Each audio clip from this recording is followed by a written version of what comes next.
and not themselves. If they don't understand that, they actually fall where it may. Mr. President, like you talked about asset declaration starting from yourself and the people who work with you, as well as the outgoing administration. How do you plan to avoid the semblance of targeting people? Because some people will say these are politically motivated to tarnish their reputation or to go against them, people from certain tribes or specific parts of the country. How do you plan to avoid this? We are aware of that. And when we talk about auditing, it's not going to be a Liberian auditing. We want to make sure that our international partners work with us for a public tender, for competent and renowned auditing firm that will be qualified at an international level to make sure they come on board to do that. We are aware of people saying witch hunting, but I don't think it's witch hunting when you have to account for your stewardship, but it has to be done in a way that is well-established, entity with reputation to make sure that it audits and make sure that it reports to the public the findings. Sometimes people say that politicians make lofty promises when they are campaigning, but when it gets to governance, it becomes different. What would be different? Assuming allies of yours, family members of yours, or people who are close to you, family members, are accused of corruption during your administration, Mr. President-elect, how do you plan to tackle this specifically? I'm not coming new to government. Right. Although in different positions, I ran a public corporation that was credible. And I can tell you that I come to work not with friendship. I have friends, but there is a clear line of demarcation between friendship, family, and managing. With the experience that we come with a country that celebrates 176 years, and with the life of our people living below the poverty line, I don't think we come into government again to start talking about family, to start talking about, I think we come there to make sure that we give the Liberian people hope, and I'm committed to that. During the campaigning, you talked a lot about the country's youth, who are the majority of the population. Mr. President-elect, we know majority of them are unemployed, which some people say is a danger to the country's stability and peace.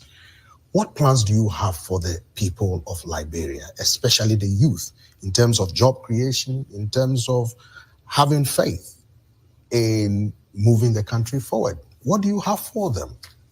We came with a mantra that talked about, first we have a platform, and then we have in a brief platform that talks about arrest, meaning agriculture, roads, the rule of law, education, sanitation, and tourism. We believe these are areas in which we can jumpstart. And in those areas, we believe that our young people who are in the majority, they need to be equipped. We need to open opportunities for them to be trained and be marketable. We also have to make sure that the quality of education that will prepare them for the job market. But to do these, we have to be able to impress our partners and investors, the private sector investment, to make them feel that we are here for business, and this business, their investment will impact the young people, but the young people need to be trained. And we know that there are things that we can jumpstart that could bring the relief to the public. Like I have said, there is an outgoing government. There are a lot of areas in which we can begin to alleviate the suffering of the people. We're going to examine those areas, like where we know that the prices of commodities, essential commodities like rice and things, where we know that there have been some tariffs that we can work with right away, the petroleum products and some of these things here. We want to do those things that will begin to alleviate. But I have said that in the first 100 days, no car will get stuck in the mud. That means these critical road conditions, we lessen them, because once you improve the road, the travel, the prices of commodities, all of that have reflection. On the job market, we're going to be very cautious because people have a lot of expectations in government, but in government, we have to know what we're inheriting, and that's what the transition team is working with. I come with a knowledge and with experience and a commitment to make Liberia a different country, a country in which the young people, our women,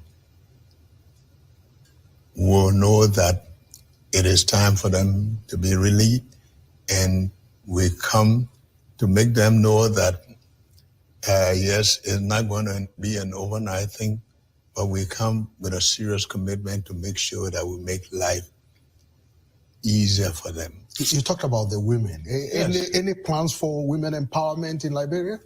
Very much so. And, I have worked with women. When I was vice president of Liberia, one of the areas in which a lot of my first few months were utilized were with the marketing association.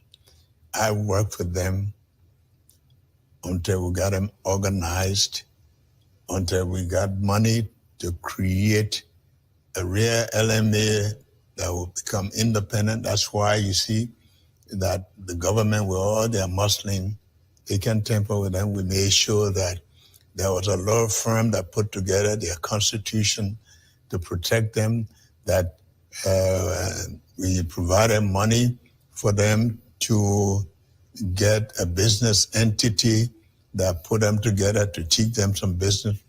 And those areas where mostly women control. Beside that, we intend to bring on board women, capable women. And I want to say we don't want any token relation. We want people who are competent and capable and deserve the positions they get. Gender issues have always been issues close to my heart. And women involvement, we want to make sure that that is ensured. But I can tell you, the Liberians do understand where we're coming from. We want to make them know, we build a confidence that, yes, rescue is here, relief is here, but we have to move it at a level that we don't give any false assurances to anybody. Let's look at the health system in Liberia. You mentioned it during your campaign. A lot of people say it's either non-existent or, Liberians would have to go to neighboring countries or even, southern part of the continent to go seek for medical attention. Mr. President-elect, how do you plan to tackle this? Because it's a serious issue. I have worked with the health sector when I was in government, and you will see that we have Jamale, where now they do, people can go and do their examinations instead of going to Ghana. We have in mind to increase more of that on a regional basis to make sure that people can go somewhere instead of coming all the way to Monrovia to check there. A lot of people say the person just sat down and died. People don't just sit down and die. But that there will be possibilities that people will know at an early stage the condition of their health. Besides that, we want to open opportunities for all our hospitals and clinics to be functional. And when I say functional, there's a belief in a country that once you build a building, it's a clinic. But once you build a building, it's a school. Want to make those things real. That when we build a hospital, it has the right people, and those people will be paid. The nurses, people, all who are responsible will be looked after. Because even those who look after people, they themselves need to be looked after. But Mr. We want to President, make them that, function. that costs a lot of money. How It do you costs plan money. to finance it? It costs money.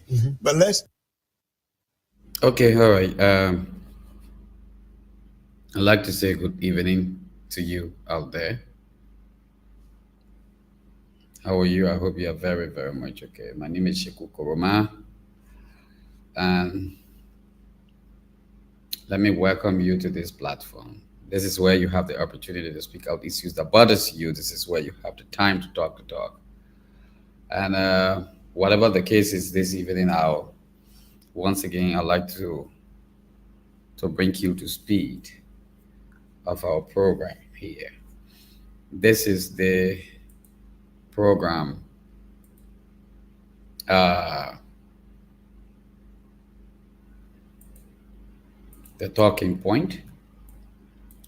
The talking point is where you have the opportunity to listen to information from the county. Let me quickly. All right. So the talking point is where you have the opportunity to listen to issues that are coming from the county. So right now we'll be going over to our correspondent desk.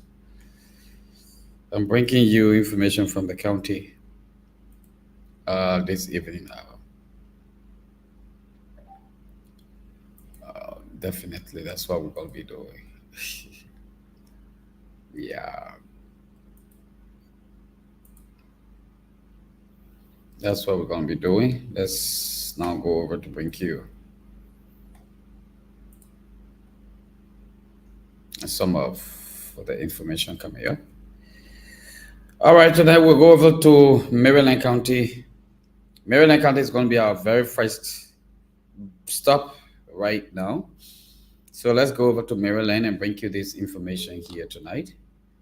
As soon as we get our Maryland correspondent, we'll tell you to know what's going on from Maryland. Mark Nipan is our Maryland correspondent there. And as soon as we get him on tonight, we'll let you to know what's going on in Maryland County. And so we now have Mark Nipan is on the line from Maryland. Citizens of Plebo-Sodican District hold a general candlelight night for the late Dr. Emmanuel W. Topo, former professor of the William V.S. Tubman University in Maryland County. Mark Nipan is now in Harper and telling us more on this story. Mike, good evening, and how are you?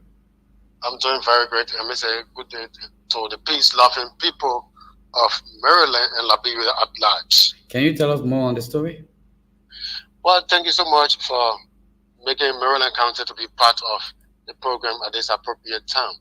It's factual, the information you got, and Marylanders and plebeians have gathered in the principal street with flags all over with their candles showing their love and concern to the fallen hero who have left and went to their ancestors in presence of Professor Dr. Walter E. Topo, one of the former professor who taught many students from the Agriculture College. Dr. Topo died in Monrovia, where he was involved in many accidents that led to his death. And he also served as one of the senatorial candidates for Maryland County. A lot of citizens gathered and said they went in the street because of what he had done for many lives in presence of infrastructure and other issues that relate to human developments that make them to always remember him, as tomorrow his body will be laid to rest. Thank you very much, Mark Nipan, for letting us know what's happening in Maryland County. It's my pleasure, Chief. Mark Nipan there from Maryland. We'll now go over to bring you Mark Rogers Mark Rogers happened to be our correspondent there in Grand Cape County, and Mark Rogers is giving us two stories here tonight. One is about recent fired victim of TNT World District, Grand Cape County, benefit from 50 bags of 25 kg rice from the national government through the National Disaster Management Agency. And in Grand Cape County, the one-day stakeholder engagement meaning to combat drug substance abuse and crimes took place in Sinji Town, Gawala District. So with these two stories, Mark Rogers is on the line. Good evening, Mark. How are you tonight?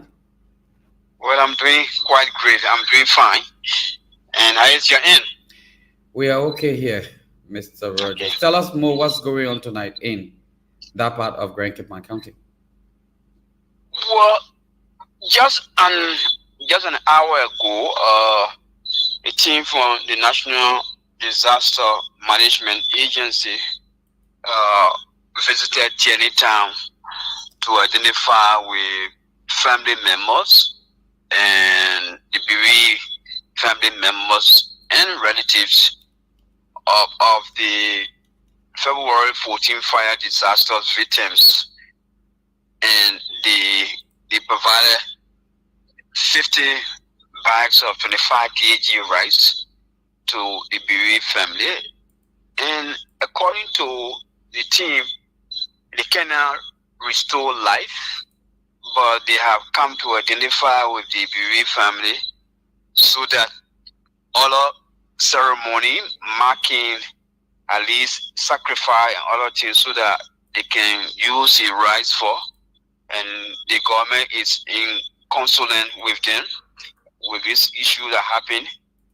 It was a disaster, so no one can bring back life, but they have just choose to go there and identify with them at this moment. And the bereaved family, the C family, where they received it in good faith, and they appreciated the government for this kind of gesture. Though it is belated, the issue is the situation happened since the 14th, and today is the 23rd. And since then, this is the first donation so far that have reached to the deceased family. And as I said, they cannot bring back life. They are just gone there to console them, and the government was much more concerned about what has happened. So that's just about it. And talking about the issue of the one-day stakeholder engagement. This stakeholder engagement was organized by the Community Watch Forum, Grand Cape County Detachment, and it's all about helping national government to see how better they can combat the issue of drug addiction, substance abuse, and to fight crimes. So they brought together stakeholders, including people from the county health team, the county youth and school coordinator, the district youth chairman from the 5 administrative district in Grand Cape County, the people from the Liberian National Police, the community dwellers, so that they all can brainstorm holistically how to combat the issue of drugs in the community. And in the discussion, the citizens were very much robust in the sense that they did not have their feeling. They said if they should succeed in the fight of combating drugs in the community, it will require the involvement of national government, because the security, they allege that the security that they depends on to aid them in the process in fighting the crime, they are end users, and some of them are also helping to sell the drugs. So many, it will require individuals who are now drug takers to really come to help them fight the crime. Another thing they spoke about is that they also frown on houses, people who are renting their houses or places to the drug dealers. And they said that if all of these things have to happen to fight the crime, the people, those horses, there should be a search warrant given, and those horses that the people are occupying, they should give them notice so that they can leave. That's the only way they will be able to crown this fight. And this is something It is very serious. And just a minute ago, tomorrow I'll be going to Cool Beach in Tiwa District. They just called me. They have 100 of these guys are there. They are just selling drugs. So they want me to go there tomorrow and interview some. So these are all issues happening in Grand Cape County that we believe the public need to know about. Thank you very much, Mark Rogers, for talking to us tonight. Yeah, most welcome. Thank you so much for having Cape Town. Grand Cape my correspondent Mike Rogers was just on the line talking to us. If you're just joining us, I'd like to say welcome. My name is Sheikh Okuruma. Let's take a break and we will be right back.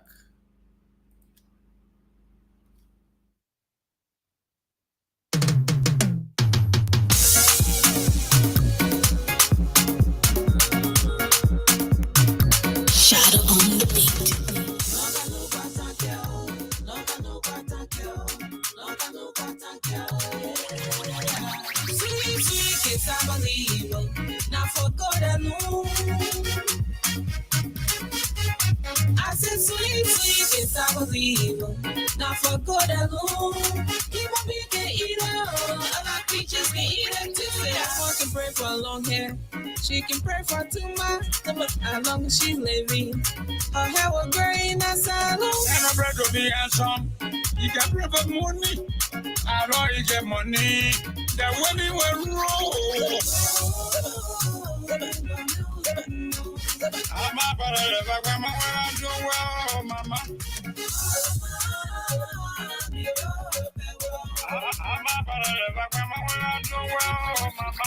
Sweet, yes, I believe. No, I'm a brother, never wear my way go.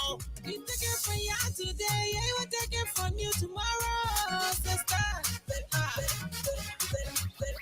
You take it from there today, I will take it from you tomorrow, brother.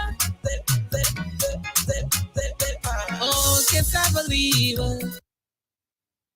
All right, okay, so many thanks to Mike Rogers and the Kasali team for their beautiful music tonight. If you're just joining us, I'd like to say welcome.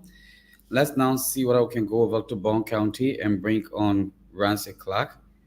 And so as soon as we get Ramsey will be telling us tonight what's going on in Banga, Bond County, as the Douala Kokoya Road is currently in a deplorable condition due to the spread of crushed rock on the road by the management of the NMG Gold. So MNG Gold is a Turkish mining company that is mining gold in Kokoya Statutory District in Bond County. Ramsey Clark is there and have the rest of this story.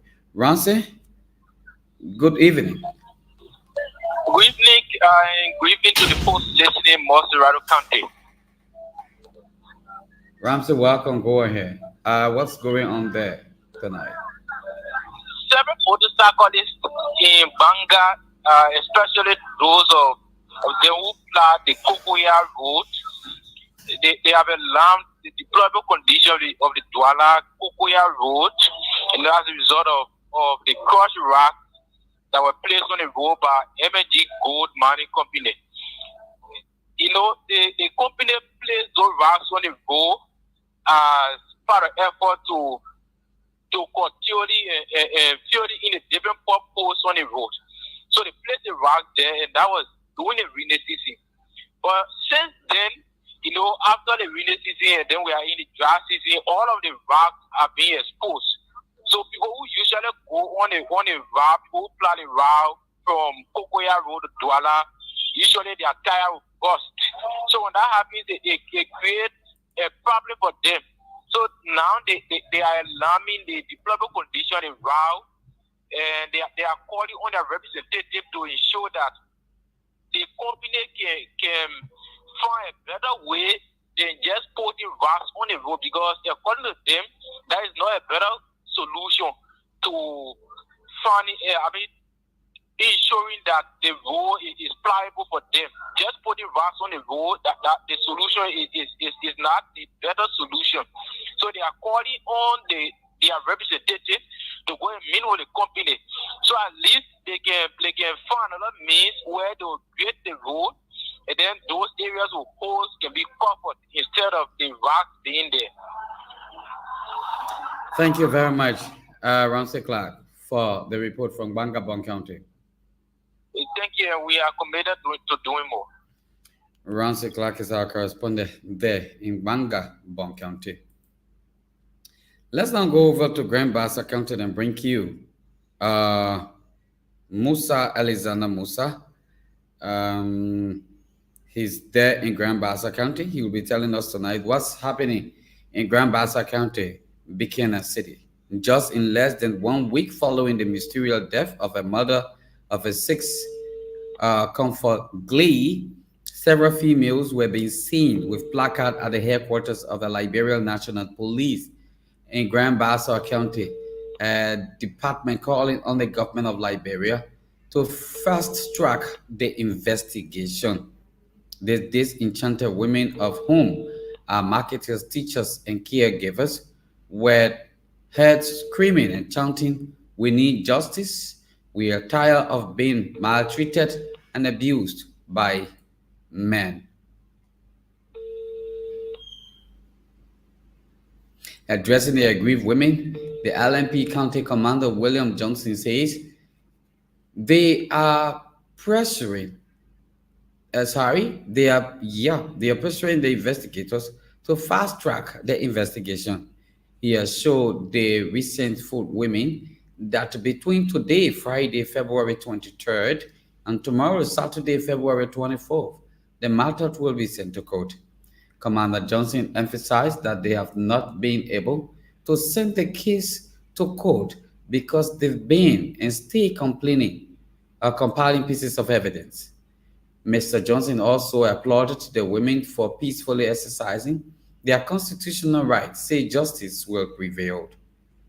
The spokesperson, Madam Jan J. Lloyd, who is also a leader of the New Buchanan community, conveyed that for so long women have been abused and killed in Grand Bassa County.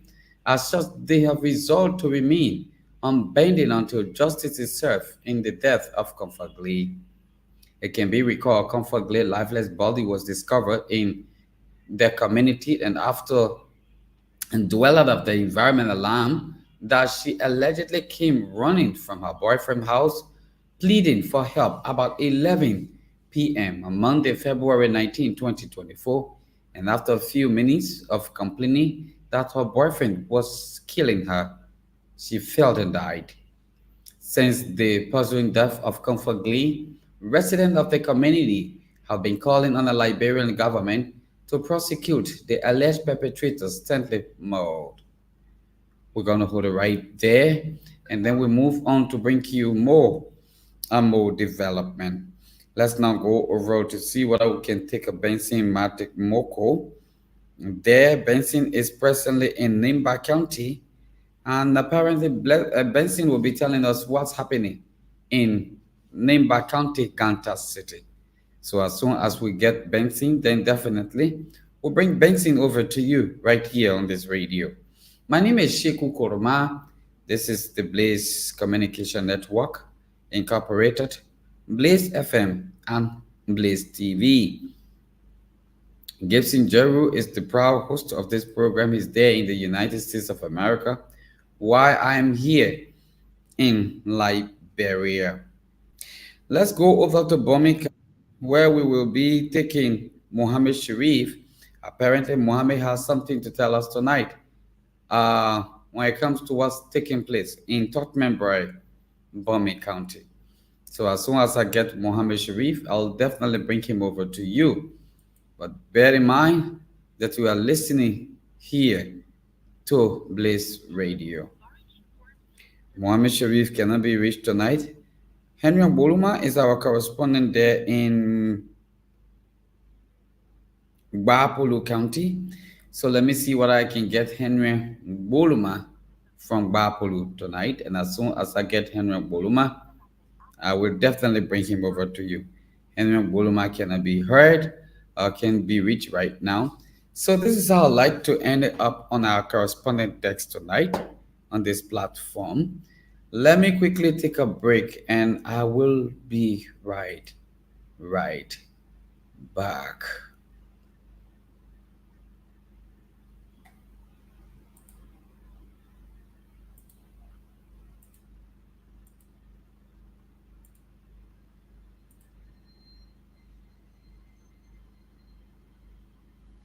The more them get it,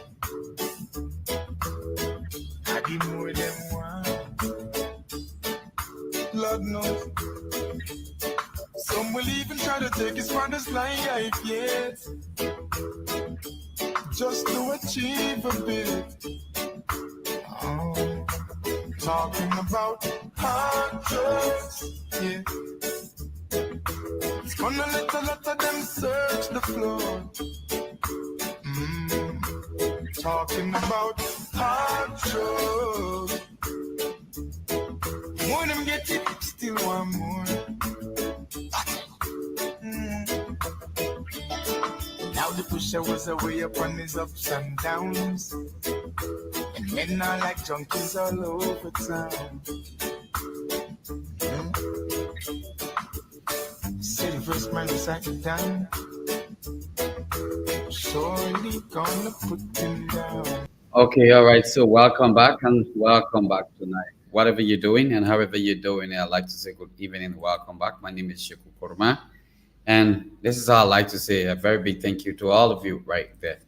What is happening on our national scene? We're going to go over to our chat room also, take some information from our Monrovia reporter, Agnes Todd.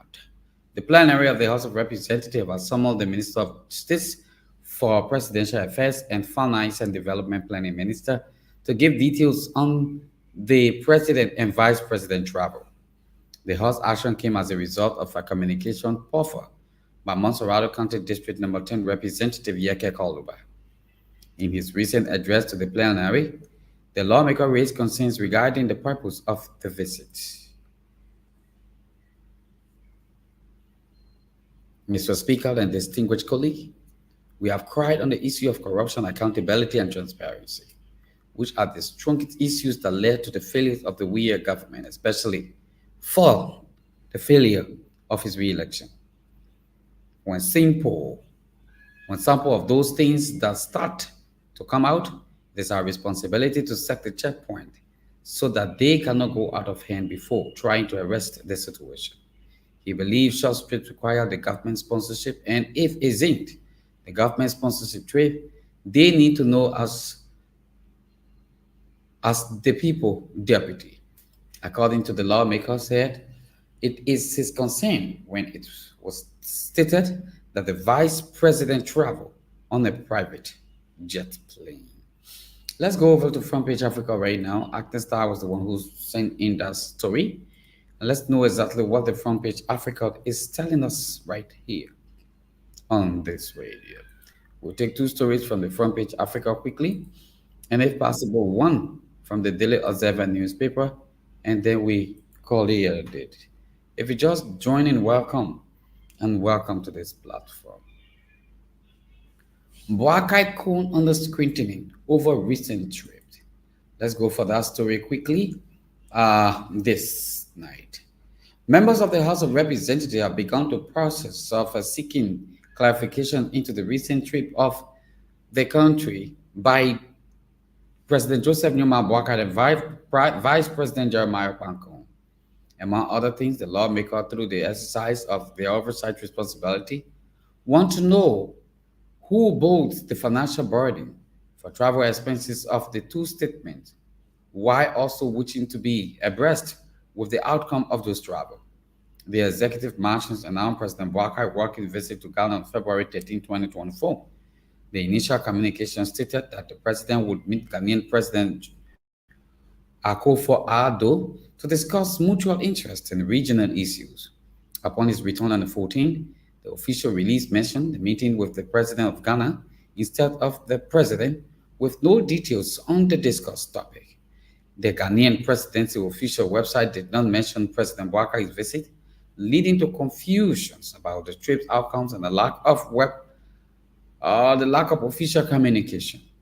Prior to his departure, President Boakai told the legislature in the communication that his trip was meant to hold consultation with his friend and brother, Nana Akufo-Addo, president of Ghana. Though the executive mansion did not share much light on the president's trip, reports have since emerged that he traveled on a chartered private plane to Ghana. Also, out of criticism is VP Kong, whose office shared photos of him boarding a private jet bound for Accra en route to Nigeria to represent President Joseph Numa Boakai at the Bayelsa State Governor inauguration. Kong has since denying that he chartered the private jet, which reportedly belonged to the Ghanaian businessman, indicating he was given a free ride by the businessman, who, according to the report, is the founder of the engineer and planner of Dastard Cement Limited. The use of the private jet by the public officials, a continuous issue during President George Manawiya's administration, has sparked debate over the appropriateness of such expenditure in the governance.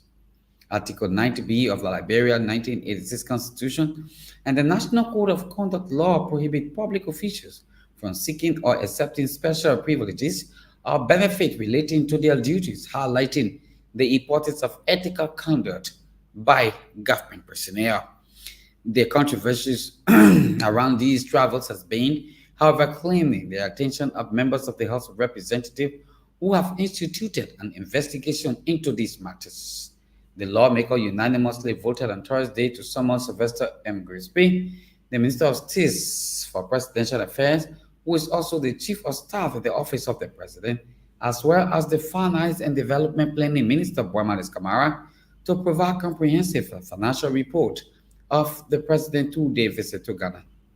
The comprehensive report, according to plenary, should specify whether or not the private jets charter flights were paid for by the government of Liberia, as well as pictorial evidence of the president's visit to Ghana, including the list of those who accompanied the president on the two-day working visit.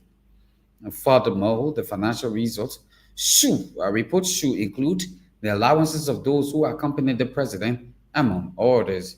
The House of Representatives also agreed that the comprehensive financial report of VP Jeremiah Kong should also be formed as part of the president's report.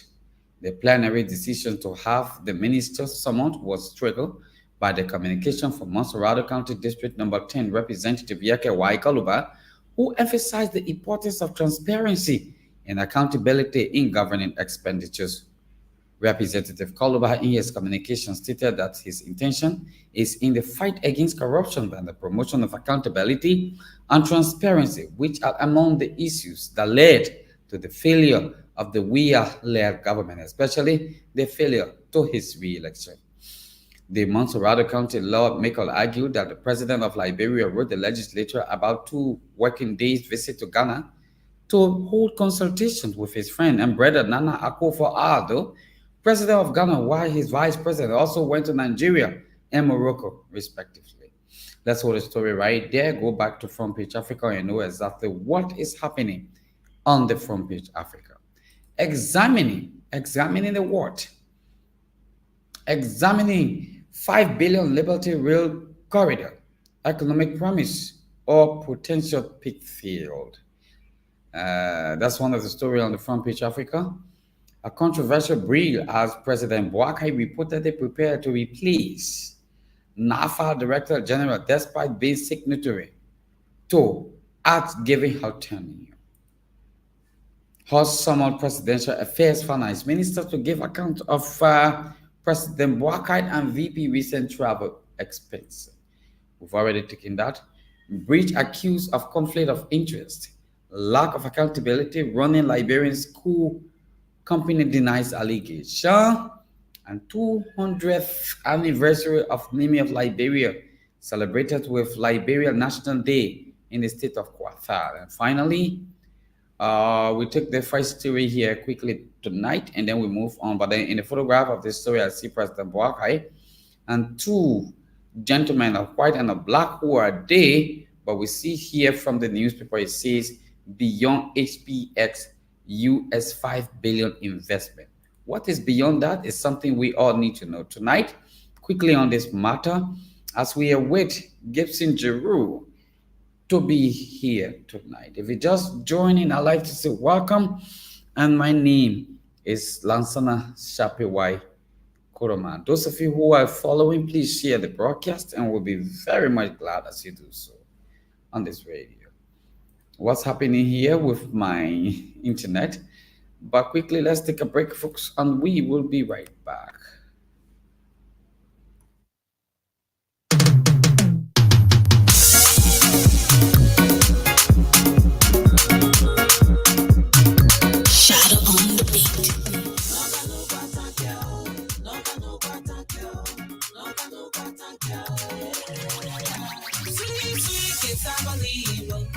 We're 4 minutes now after 10 o'clock. Let's quickly see what we can bring you this story here, this wonderful and powerful time. We go over to the story and bring you what's happening there from the front page Africa. The hundreds between ArcelorMittal Liberia and HPS over a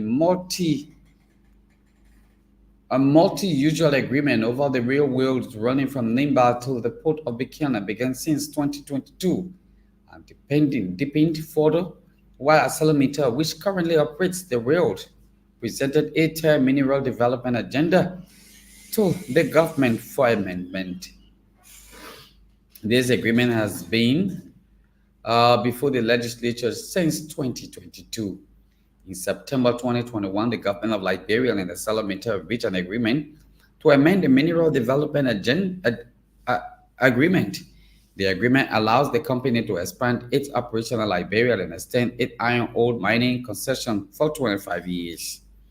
The agreement, despite it promising $800 million investment, was rejected by the House in April 2022 and was sent back to the executive for renegotiation.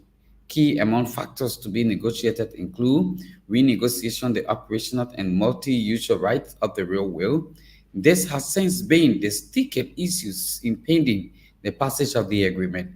This was because the Liberian government has sealed a framework agreement with HPS in the same 2022 for the usage of the railway to export of iron ores from Guinea through the port of Buchanan.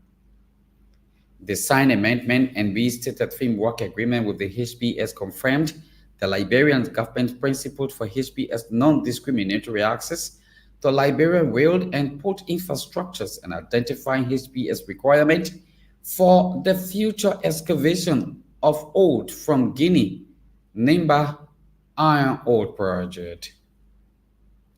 The framework agreement also set out a timetable for detailed negotiations and the implementation of a definite concession and access agreement of HPS infrastructures requirement. As per the agreement, HPS look forward to having the right to extend the railway facility from Yekepa to Guinea Liberia border and have access to Yekepa port of Buchanan Rail. HPS group of company Eval Liberia announced that the government of Liberia will grant HPS use of the infrastructure's corridor in accordance with its rights and obligations under its current mineral development agreement with ArcelorMittal, and will seek to resolve with ArcelorMittal the technical and commercial terms of the HPS uses of the Shell's infrastructures in accordance with the mineral development agreement. But there has since been a glitch on reaching common ground on the operation and uses of the railway. Within a few weeks after President Joseph Numa Boakai was sworn into office, HPS, along with Goma Groups and Liberian government, announced the collaboration for the construction of a Liberty Rail Corridor, a brand new multi-user infrastructure corridor connecting Guinea and Liberia. The Liberty Corridor, according to an HPS press release, would comprise a brand new world-class rail systems connecting Guinea to brand new deep water port at Dida, Liberia. The extensions of the existing hydropower network from Côte d'Ivoire into Nimba district of Liberia and Guinea, an upgrade of existing road network in Nimba district to all weather roads, and the implementation of fabric optic telecommunication cable connecting Liberia to the Nimba district and potentially beyond. Liberty Railway corridor project has sparked both excitement and skepticism within the economic and political cycle. The project estimated at 5 billion, while initially appearing as a bomb for economic development. Several questions and concerns have emerged, casting doubt on its feasibility and potential repercussions. On behalf of the primary concern raised in the terms and motivations beyond HPS, lobbying efforts against the ratification of ArcelorMittal Tail Amendment create questions whether HPS were aware of the feasibility of the Liberty Corridor all along, or this is the recent development. Furthermore, the HPS swiftly stance on the operation of the railway and port facility raises doubt about the project consistency and long-term viability. We hold it right there tonight. Go over to see whether we have Gibson Jeru. But let's take a break, folks. When we come back, we'll tell you whether we pick up from here or we stay right there.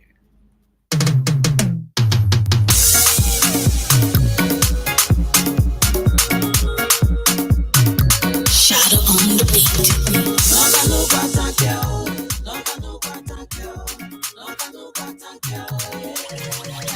Sweet, sweet, kiss, I believe. Now for God alone. I said sweet, sweet, kiss, I believe. Now for God alone. He won't be the eater. Other creatures can eat it too. I want to pray for a long hair. I love me, she's living. Green. I'm ready to be handsome.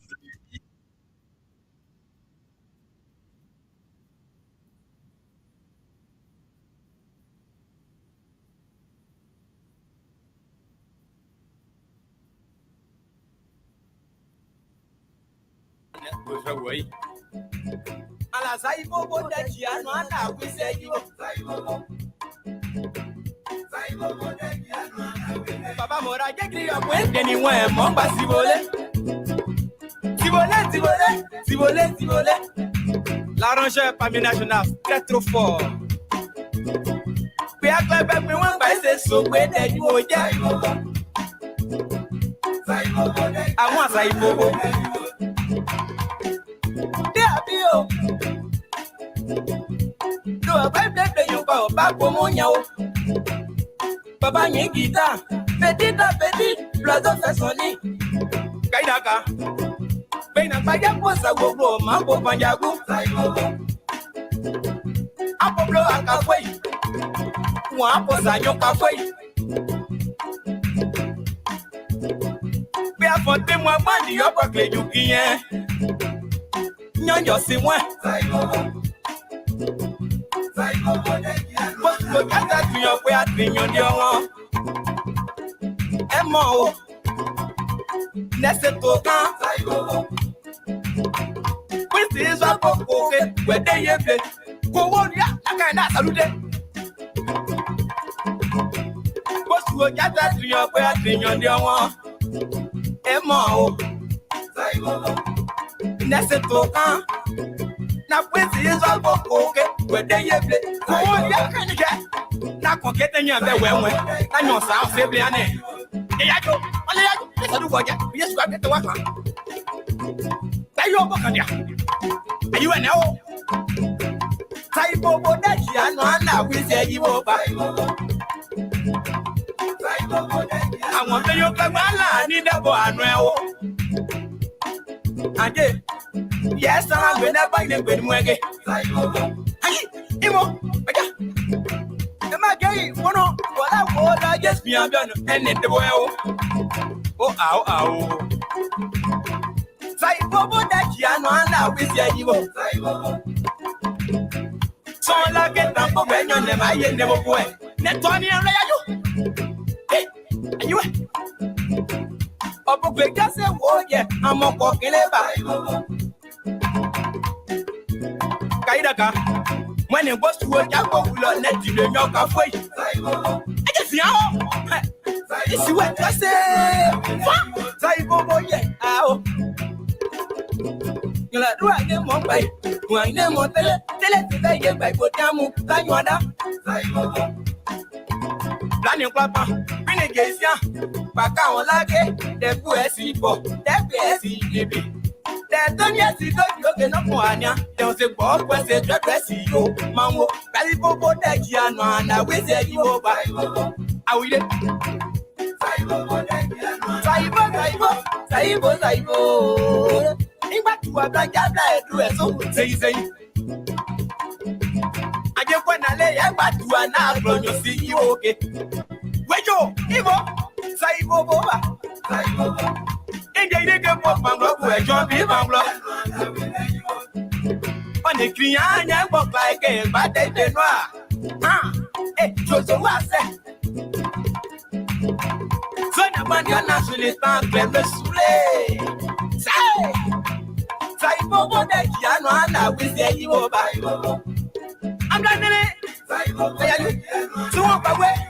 I know Russell. They play Russell. South Africa, your fault, your way. And I for you won't be and my one.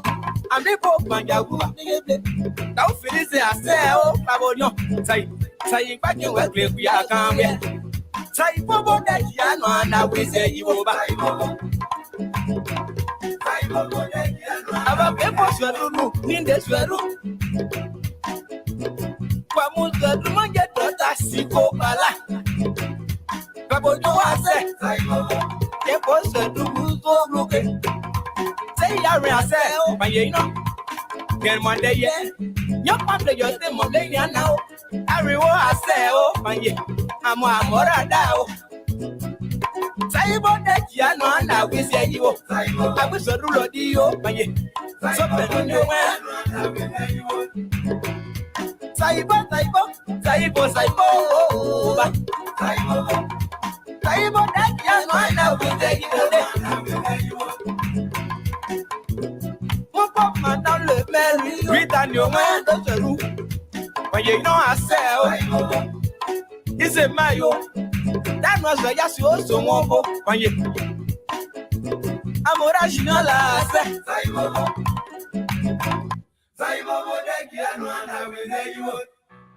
When you're Diana, and your bubble, and by your yellow, that's how. When you're Diana, and your bubble, and by your yellow.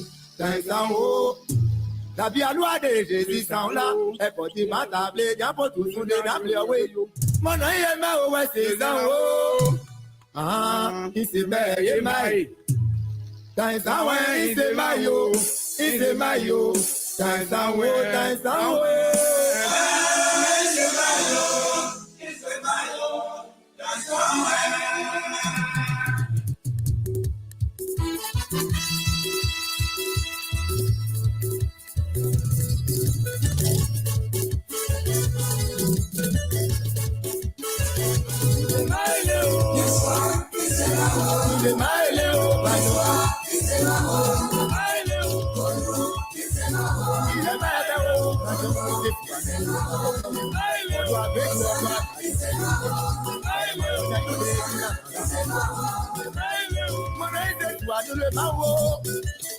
Aji ona mo se di aleba tàbí aluade di danula oyo gba fe you dey mata ju epowo but my not say you kon just awoju oni on to wa e kon dey data be kan ko to tun dey wa e la able ade o aude ade o aude ade ade di ade o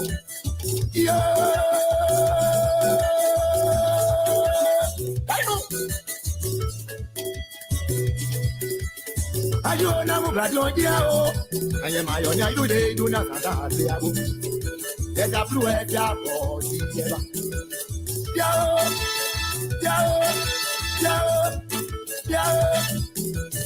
wa he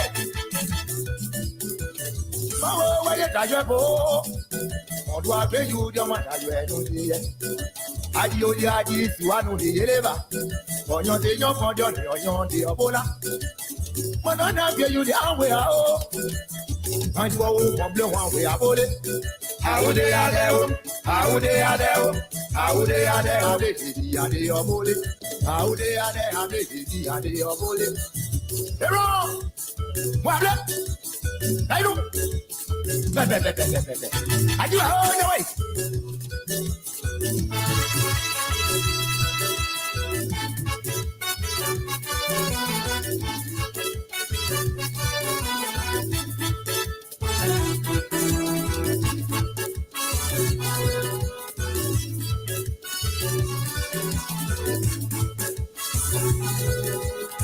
ayé ọ̀nà mo lè jíjẹ́ o.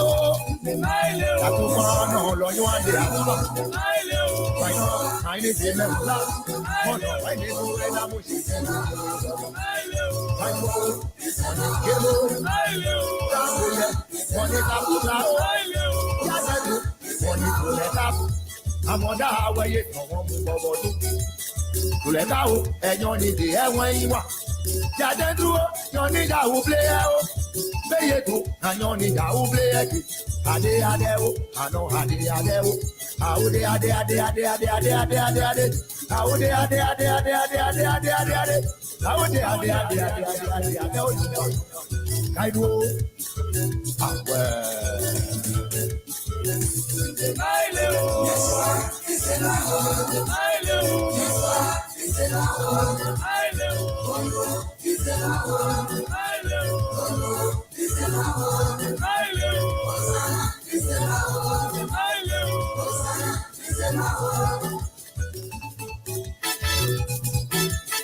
Ayé ọ̀nà mo bàjú ọdí ẹ̀ o.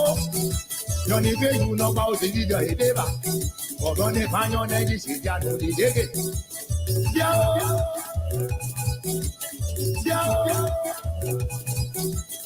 Rana mo lè fi ìwé tó bá. Kàmí bra wọn yan tó àwọn ọmọ mo kéjú àwẹ̀ àtúrà. Ẹ wáyé. Ayé ọ̀nà mo lè fi bí àwọn ọ̀blọ̀. Mọ̀nà ẹni lè ṣe gidi àná ìyọ̀kọ́ bá. Adé dẹ́ o, àwùdé adé o, àwùdé adé o. Okay, all right, so back on. Àwùdé adé náà mo ṣe yí adé dẹ́lẹ̀. Àwùdé adé o, àná adé Many adé thanks o. to Àwùdé. Alan Brown for giving us a beautiful news. Mr. Salif, how are you?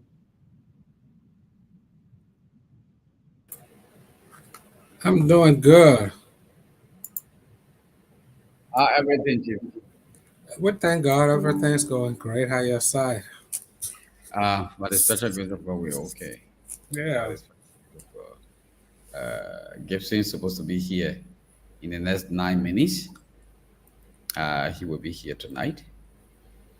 And I'd like to say welcome. How's everything? We thank God, give God all the glory. It's kind of sunny here, but very cold. I mean, sun shining, but also cold at the same time. So today was really freezing cold. Yeah, while we're with him, I just wanted us to look at something while we are with him. Is the show already live? Yeah, of course it is. Oh, okay. It is. It's live. It's been live since then. 3 o'clock your time. That was 9 o'clock my time here. Oh, okay. Yeah, I didn't see the link. That's why I had to text. I'm like, okay, maybe no show tonight.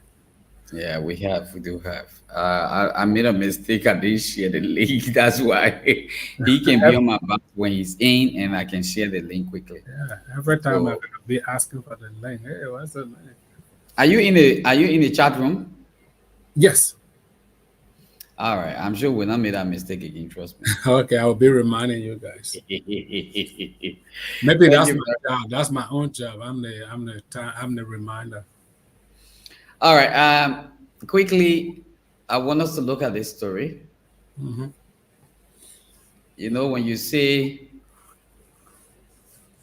you are fine, you are okay. When you say you are good, you're the best.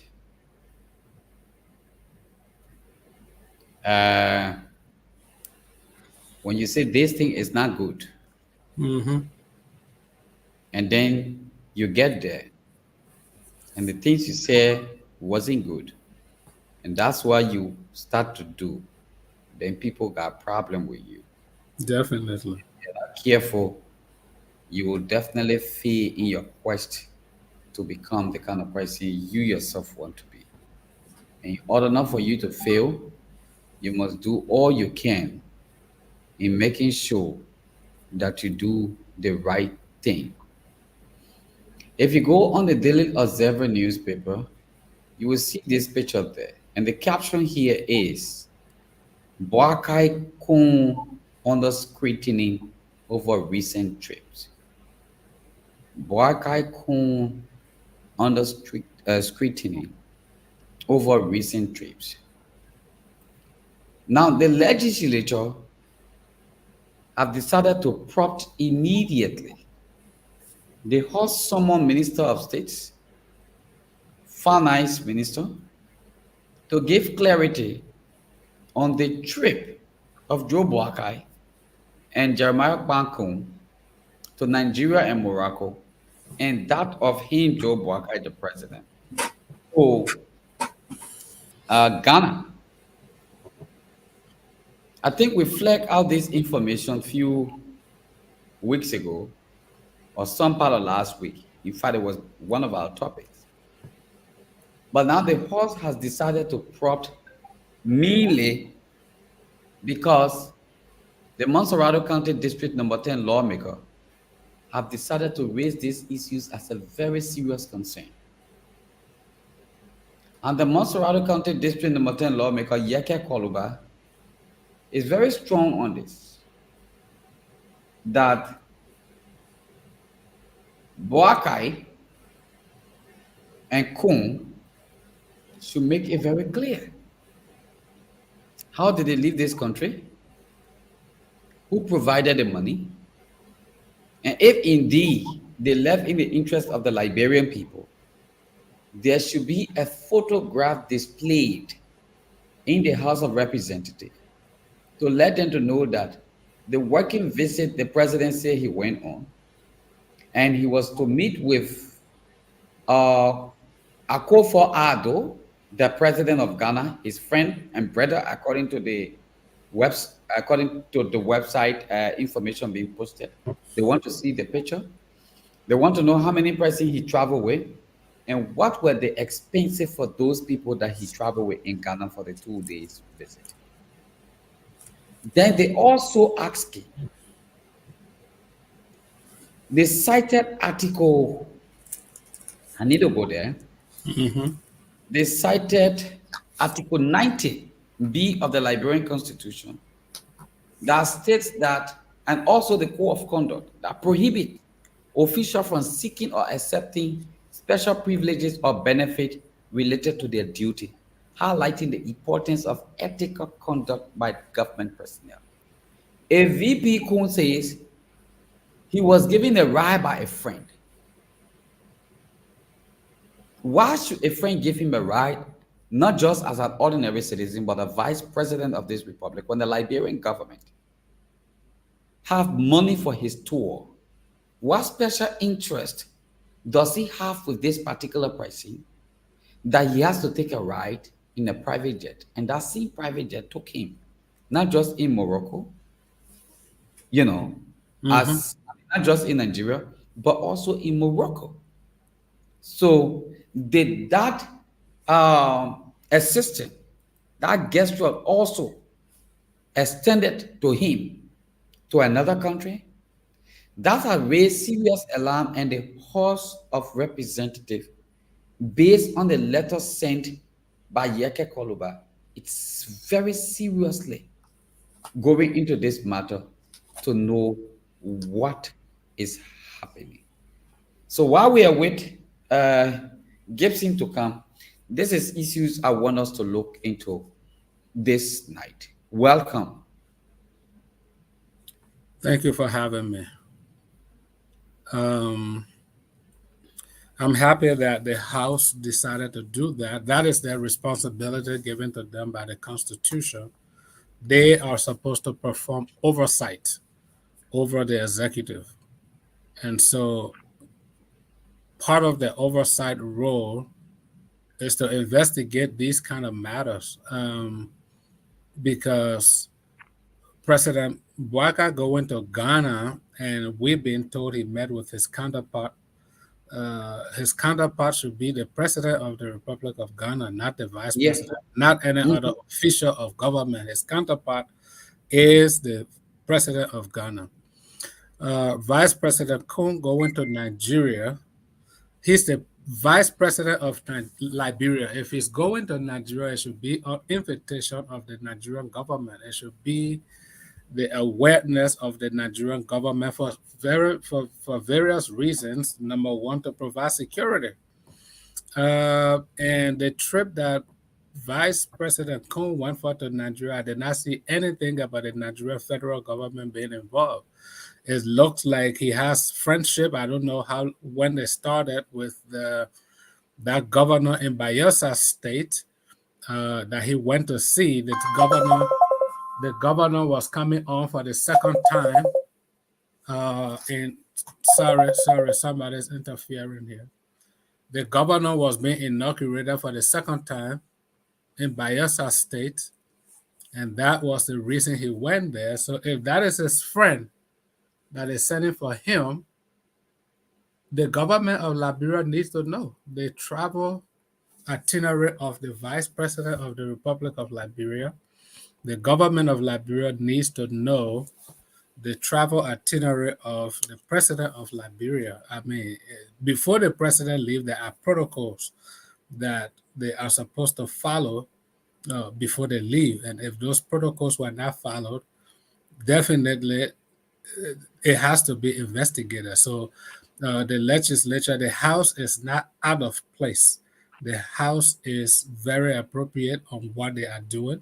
That in fact, if they didn't do it, then we will have question with them. If they didn't do it, that means they are in cahoot with the executive branch of government, and that's the reason they won't be investigated. So let's see what the investigation is going to turn out. But definitely, we can already preempt. We can predict what the findings will be, because if you went for an official visit, whether it's working visit, if you tell me working visit, they even make it all worse, because then working means you have to go with your office. You're traveling with your office, and there are people that attend to the president. There are other cabinet minister, foreign minister got to be with you.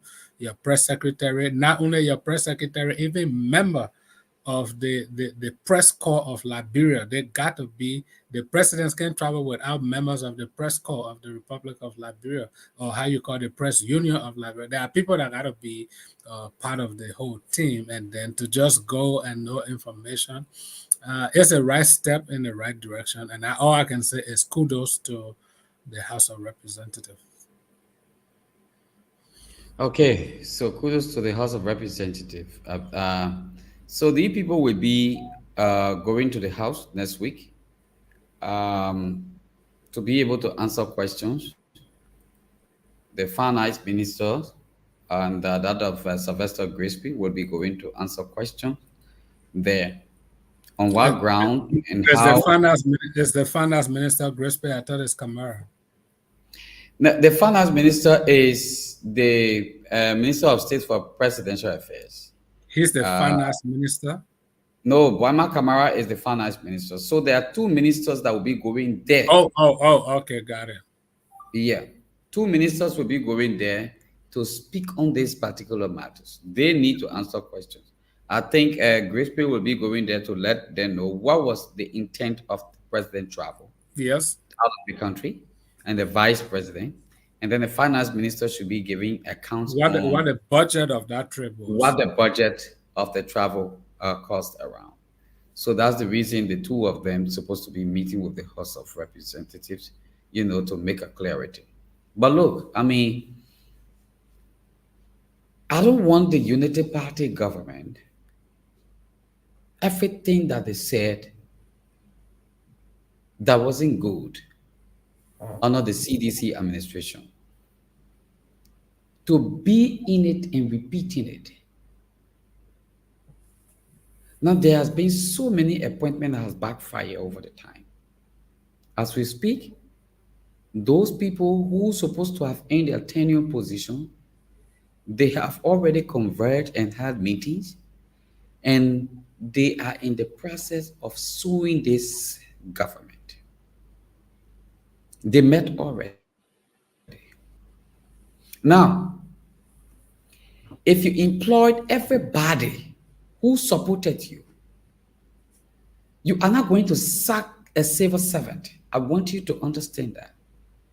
Everyone who worked under the Williams administration, though they were holding governmental position, higher governmental position like ministers, like deputy directors, those were positions they were occupying at that time. If you come back to say you are taking them from that position, no problem. You can get them out. But are you prepared to send them to deputy director's position also? If you are not sending them to deputy director position, you are not sacking them because they didn't do anything for them to be sacked. So if you took them from job, they still remain in government as civil servant. So imagine if you came up to employ or bring over maybe 1,000 to 2,000. Don't forget to know that right now, Boakai has over 300 persons that he has appointed already in government. They are going to be added to the workforce in this country. I want us to know that. These people will be added to the workforce. Now, if you go to the local government in the counties, you are going to have people who will be appointed as fiscal superintendent, development superintendent, county inspector. These people will be added to the list, and some other key positions in the local government will be added. Are we saying that the government of Liberia is in position with the high number and influx of civil servants that we've had under the Wia's government who did not receive pay on time, who some of them, in fact, have not been added to the civil servant listing of this country? They've been praying God like nurses, teachers, to be added to the listing so that they can get on government salary. Now, those people are already on the standby to be added.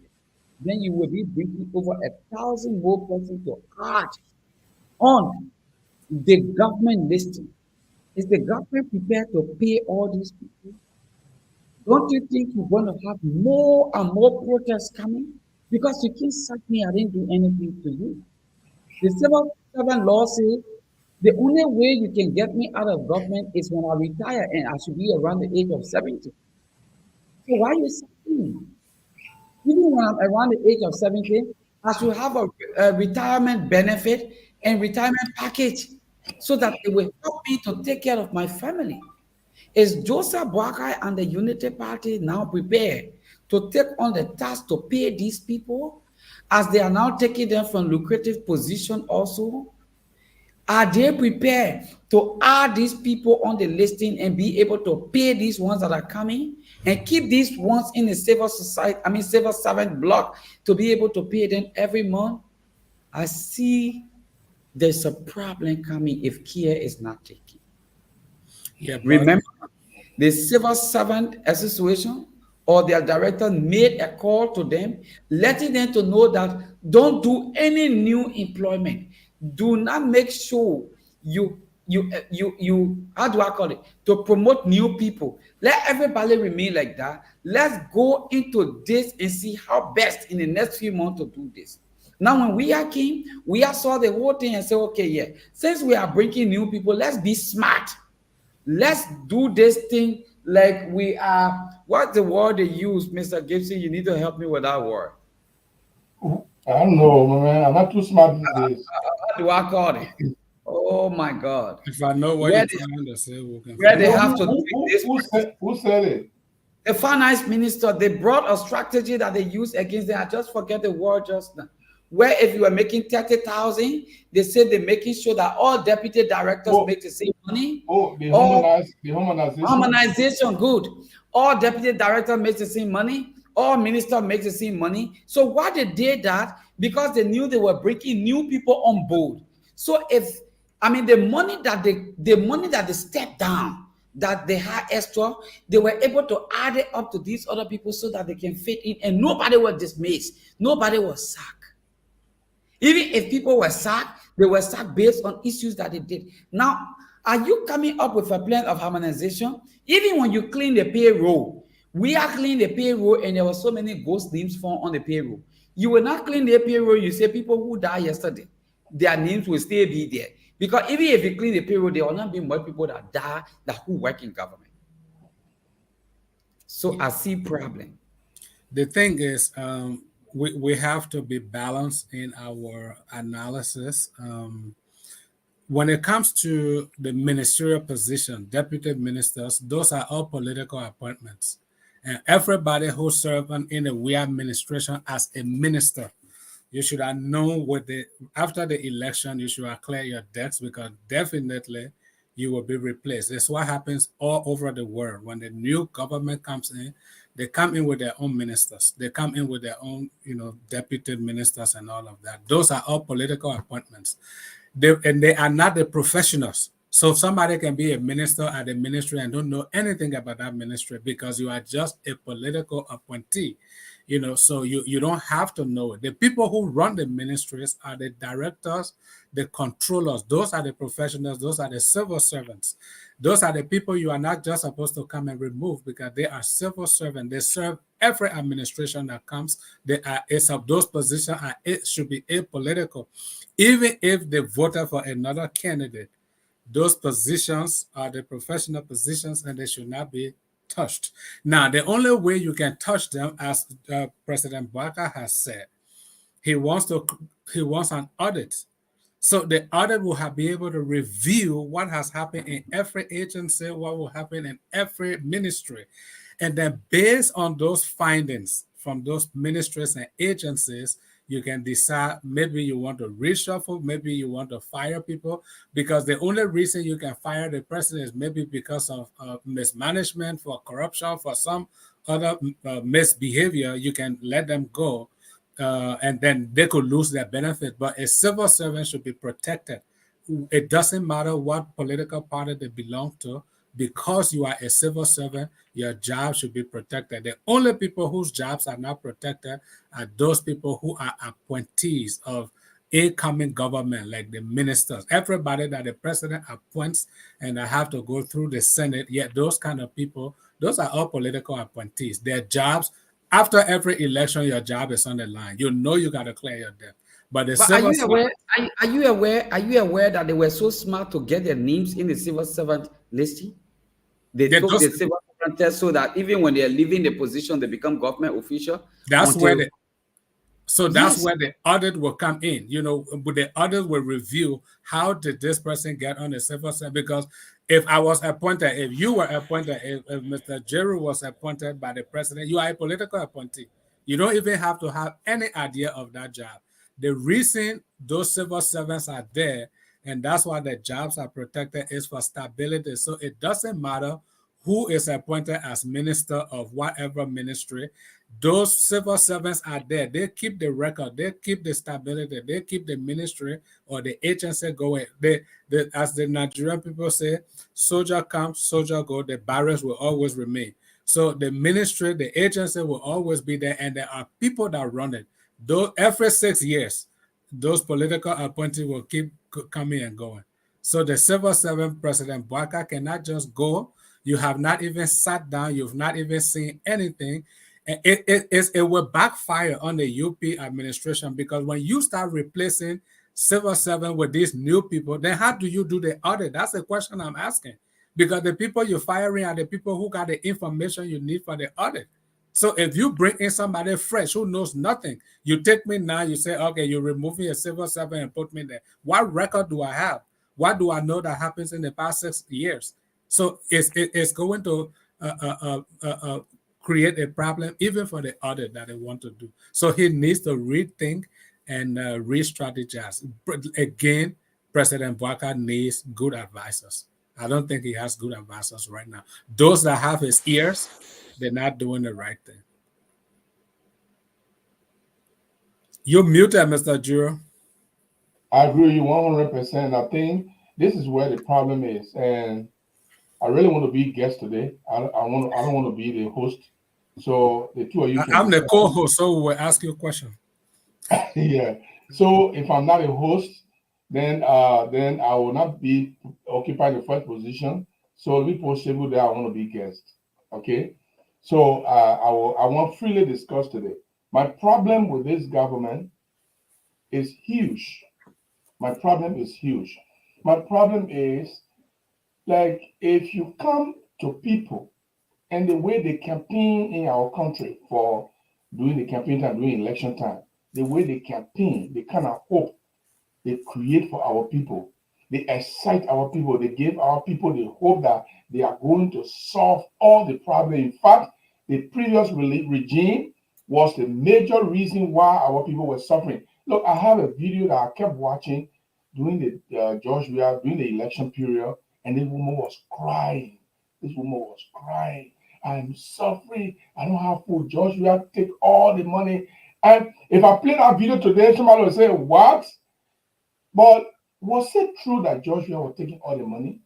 If it is true or not, we have to make sure when we are promising our people, we promise them in a modest way. But if you come and say, in 90 days, that will make the Liberian people life better. In 100 days, there will be no vehicle that will hitch in our country. Well, we are going towards the 100 days small. Beginning to a dry season, so no vehicle will hitch. But the question will start to come after the dry season, when the rain season starts. When vehicles start hitching, then people begin to ask, but what were you doing? You said our car was not hitched, and it was dry season. So you know, if you face the road now, our car are hitching. Then they begin to doubt what you say. The government of Boakai promised a rescue. And if we look at the definition of rescue, there you go. The definition of rescue is huge. To rescue people, people are in a dire situation. You save them from a dangerous situation, from a distressing situation. You free them. But if you are going to free people, and the very things that the man who you say held them captive, and you are doing the same thing, then we have issue. This 717 you're talking about, when Ellen came, Ellen said they were downsizing and resizing. At the end of the day, from the more than 35,000 7 that they had, it went all the way to 60,000, because you know the party people brought their own. If the other minister coming, bringing sister, brother, cousin, everybody coming in our ministry, and they put blotted the payroll. But Ellen was lucky because she had assistance from the international community that was subsidizing the salary of civil servants in Liberia. So Joseph Boakai was vice president, they didn't feel it. When Ellen then left, the huge wage bill that remained, George Weah said they were downsizing. No, not downsizing, they were harmonizing. And through the harmonization, they didn't dismiss everybody from the job, but they brought some sedition. Now, the finance minister of Boyman Kamara is now saying, according to information that is filtering, that there are 15,000 more people employed in government that are not necessarily to be there. So they are trying to also find a way of cleaning the salary. So they will remove 15,000. Where the problem coming from, Mr. Jeru? Where the serious problem coming from? 15,000 civil servants will now be removed, so that the God said they not belong there. They were people who are not supposed to be there. I may agree with you. In the office, Brother Sally, in one office you see 2-3 people in the office doing the same job, which is increasing the wage bill. But if you remove 15,000 now, if you remove 15,000 from the workforce, you better be able to show them something where they will look up to. Because this is the reason why Joshua got voted out. People who felt disenchanted, some of the people who salary were harmonized, they were making 7,000, they came down to 4,000, so that they can be in equilibrium with everybody else. They were mad. So, you know, it's a catch-22 situation, my brother.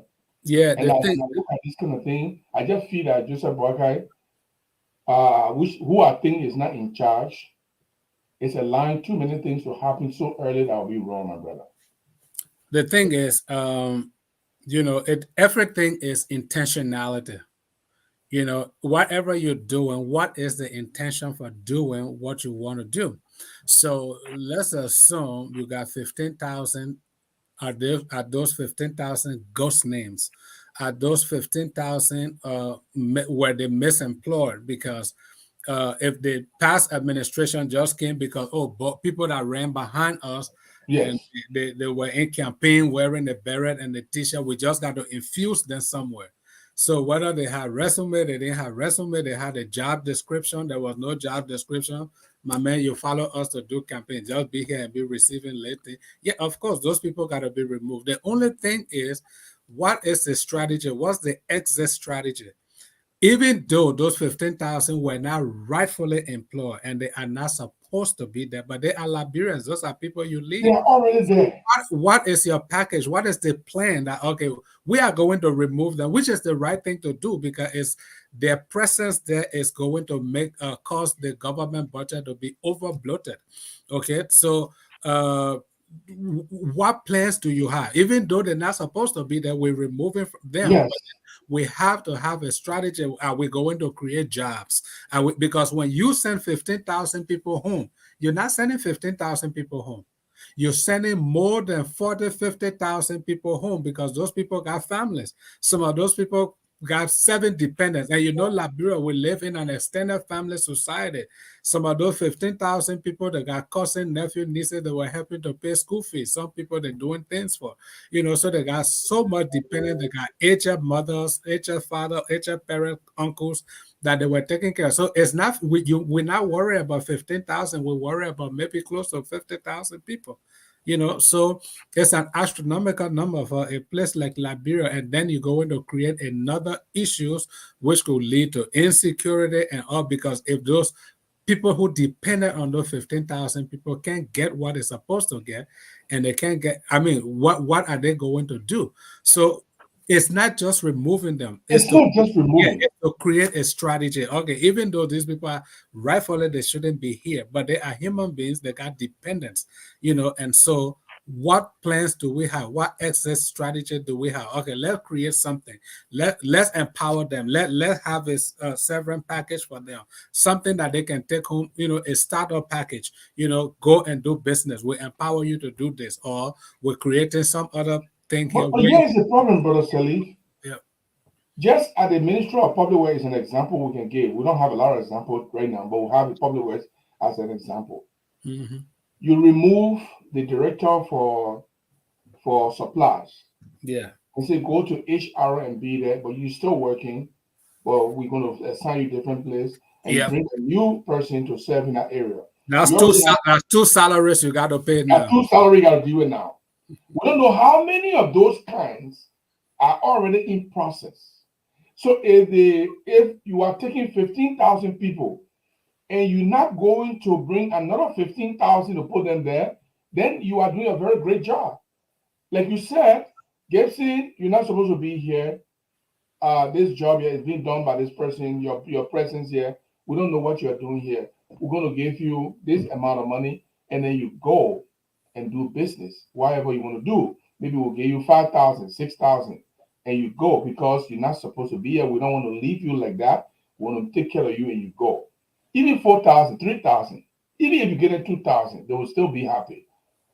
But if you leave, if Gibson leaves, the same place you said Gibson was not supposed to be, you bring somebody else. Yeah, you bring Shegu and say, Shegu, come here because you wore my t-shirt those days.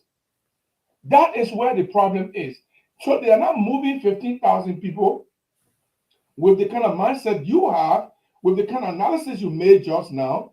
They are not moving these 15,000 people to leave it like that and not bloat the payroll, the wage bill.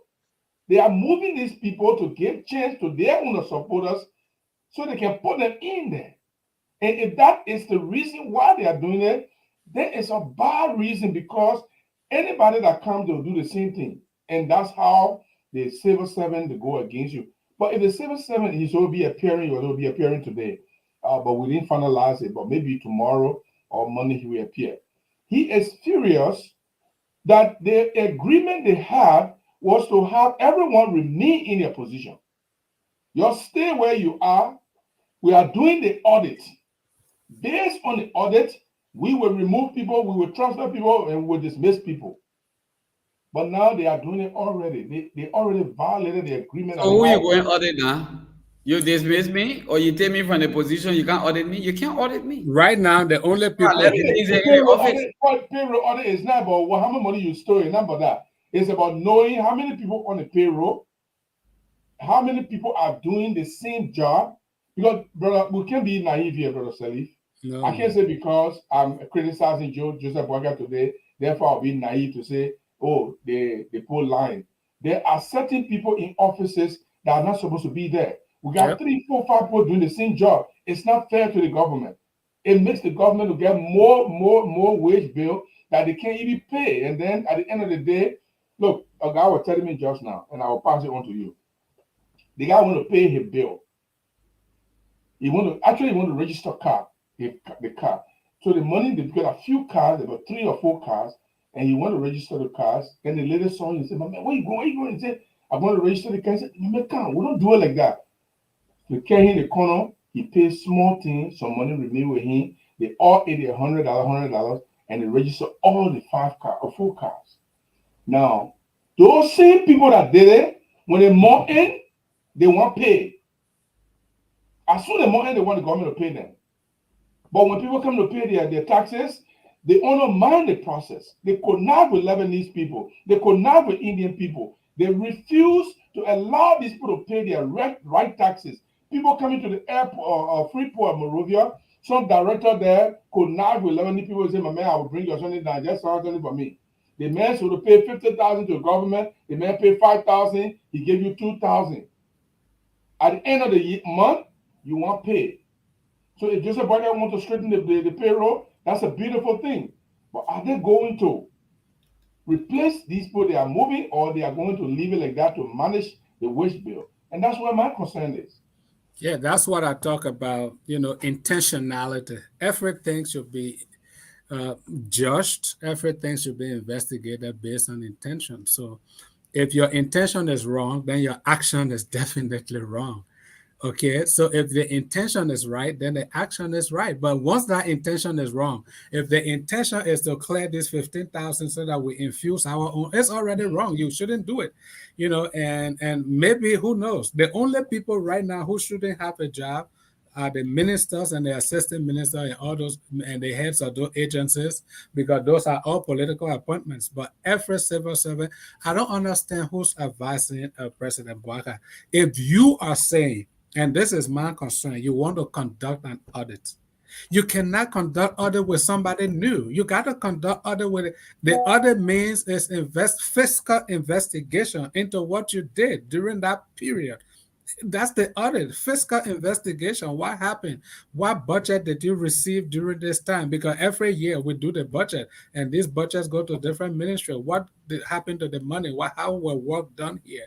How were these activities conducted? That's all the audit is going to show. What are the staff here? Who's on what salary? And for what reason? What's the justification for paying this person this amount of money? Was there a conflict of interest? Well, those are the things that the audit is going to produce. So you want to keep everybody where they are. If I were the person advising President Boakai, leave everybody where they are for 6 months until after the audit. After the audit, you will have a clearer picture of exactly what happened in every ministry and every agency.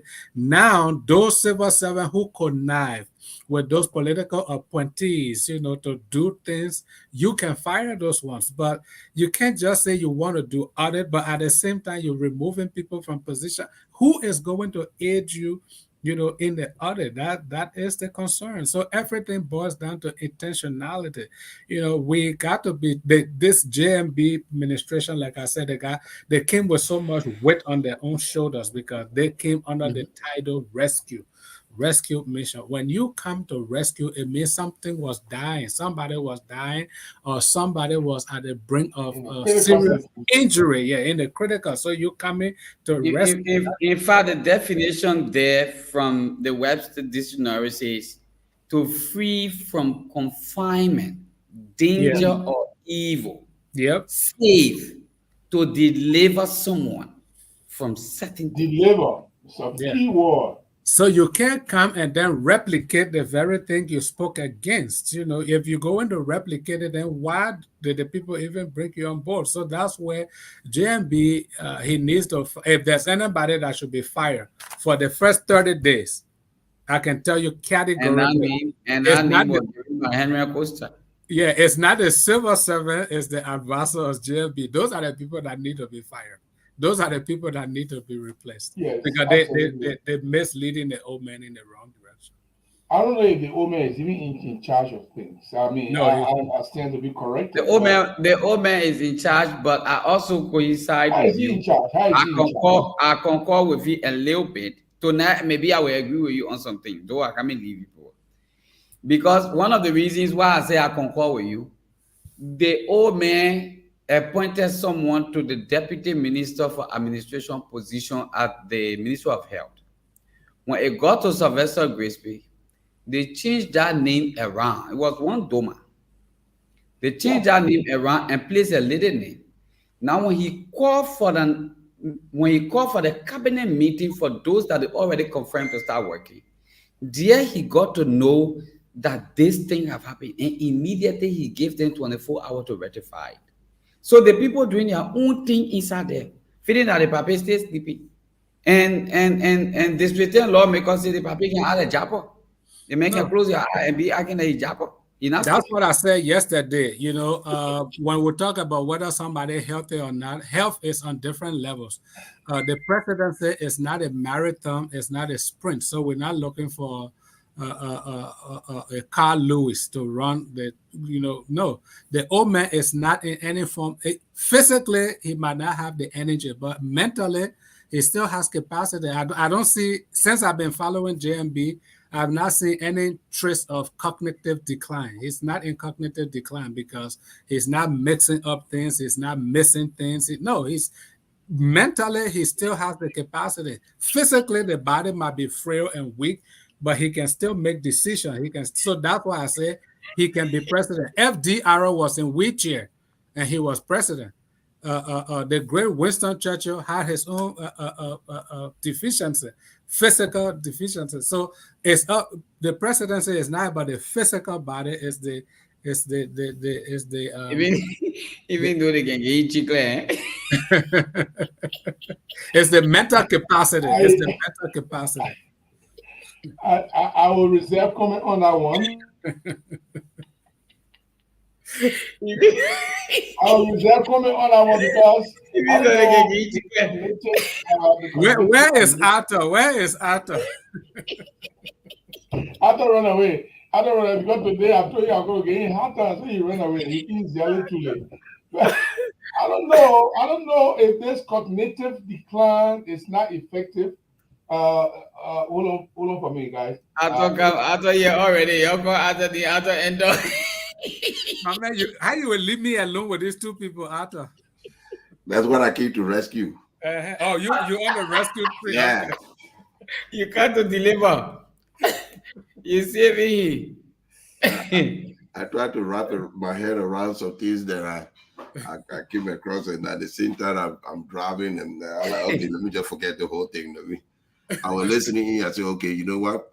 They're gonna do what they do. Let me just drive and forget about it. So welcome. Yeah. So that's what we were saying. You know, everything boils down to intentionality. And I will leave you guys. I will definitely leave you guys soon. I have a trip to Tottenham right tomorrow, so I need a rest to pick up. So if you leave us, Gibson doesn't want to be host today. So while we'll just be talking about you will be the host today. I saw you here. I'm the host. Yeah. Okay, so guys, let me share the video about the story you just talked about. The press secretary is making a clarification on that. Okay. Let me see if I can share it, and then we all can listen and see if what she said makes sense or not. And the story is, they took Doma. Doma has a degree in public administration, and the woman they put there, the woman is just a registered nurse. Oh, geez. It's not like a nurse practitioner or practical nurse. Whatever it is. I think there's a nurse practitioner or nurse practical. Which one it is? They are the one that write prescription. They are above the normal RN. She's not that. She's just a regular RN. They took her to be the head. I mean the deputy. And then they removed Paul Doma, who has a degree in public administration and who was working before as JFK as an administrator, and also worked at Ganta Hospital as administrator, who has a practical knowledge and a practical experience. They moved him from there and they put that woman there. Let me play that. Let me play the video from the press secretary, and then we'll see what is unfolding here. The allegation of replacement of Greco Doma. I will state here again. I've always said we will not respond to rumor or gossip.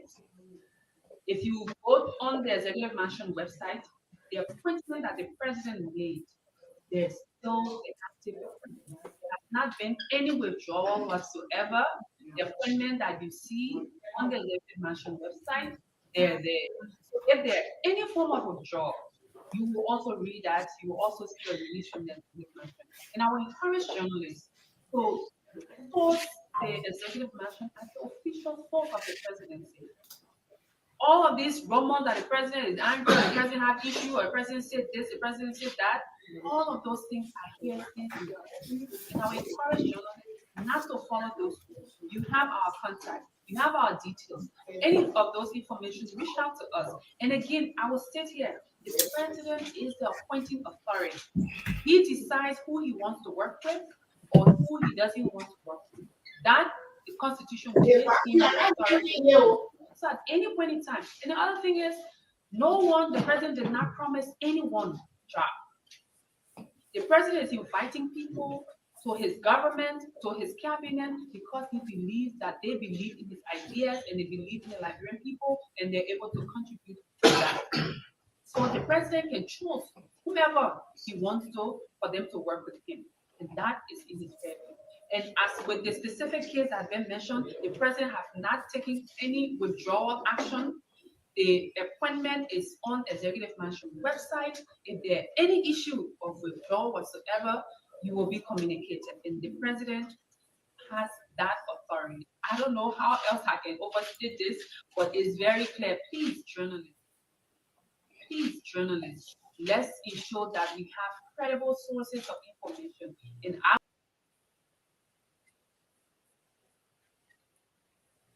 Okay. Now she's making flower with journalists, so I have to take it from that because the rest of it are making flower with journalists.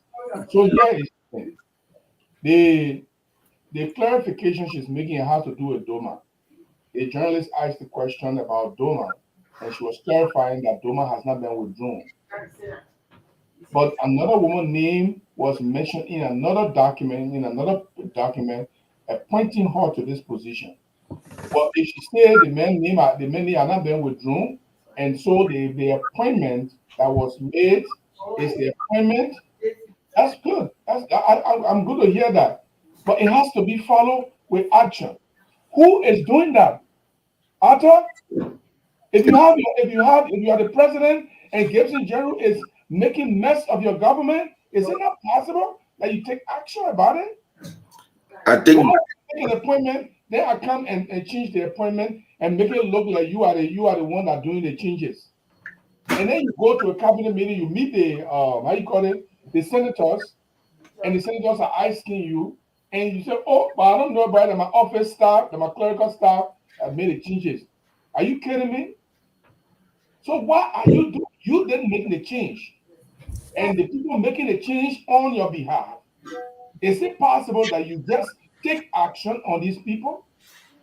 Can the president even speak to that? I agree. The press secretary represents the president. I'm a journalist, so I know that. But these are major issues. They're not just one. They're not just two. They're not just three of people being appointed, and the other four are removed, and they put the whole list out, and the whole list is removed, and they put another list out, and the people are removed or replaced. This is just, I don't know. But today I'm not the moderator, so I'm putting Brother Selim in that position. So you do the moderating today, and I will follow your instinct. I will follow your order today. So let's discuss.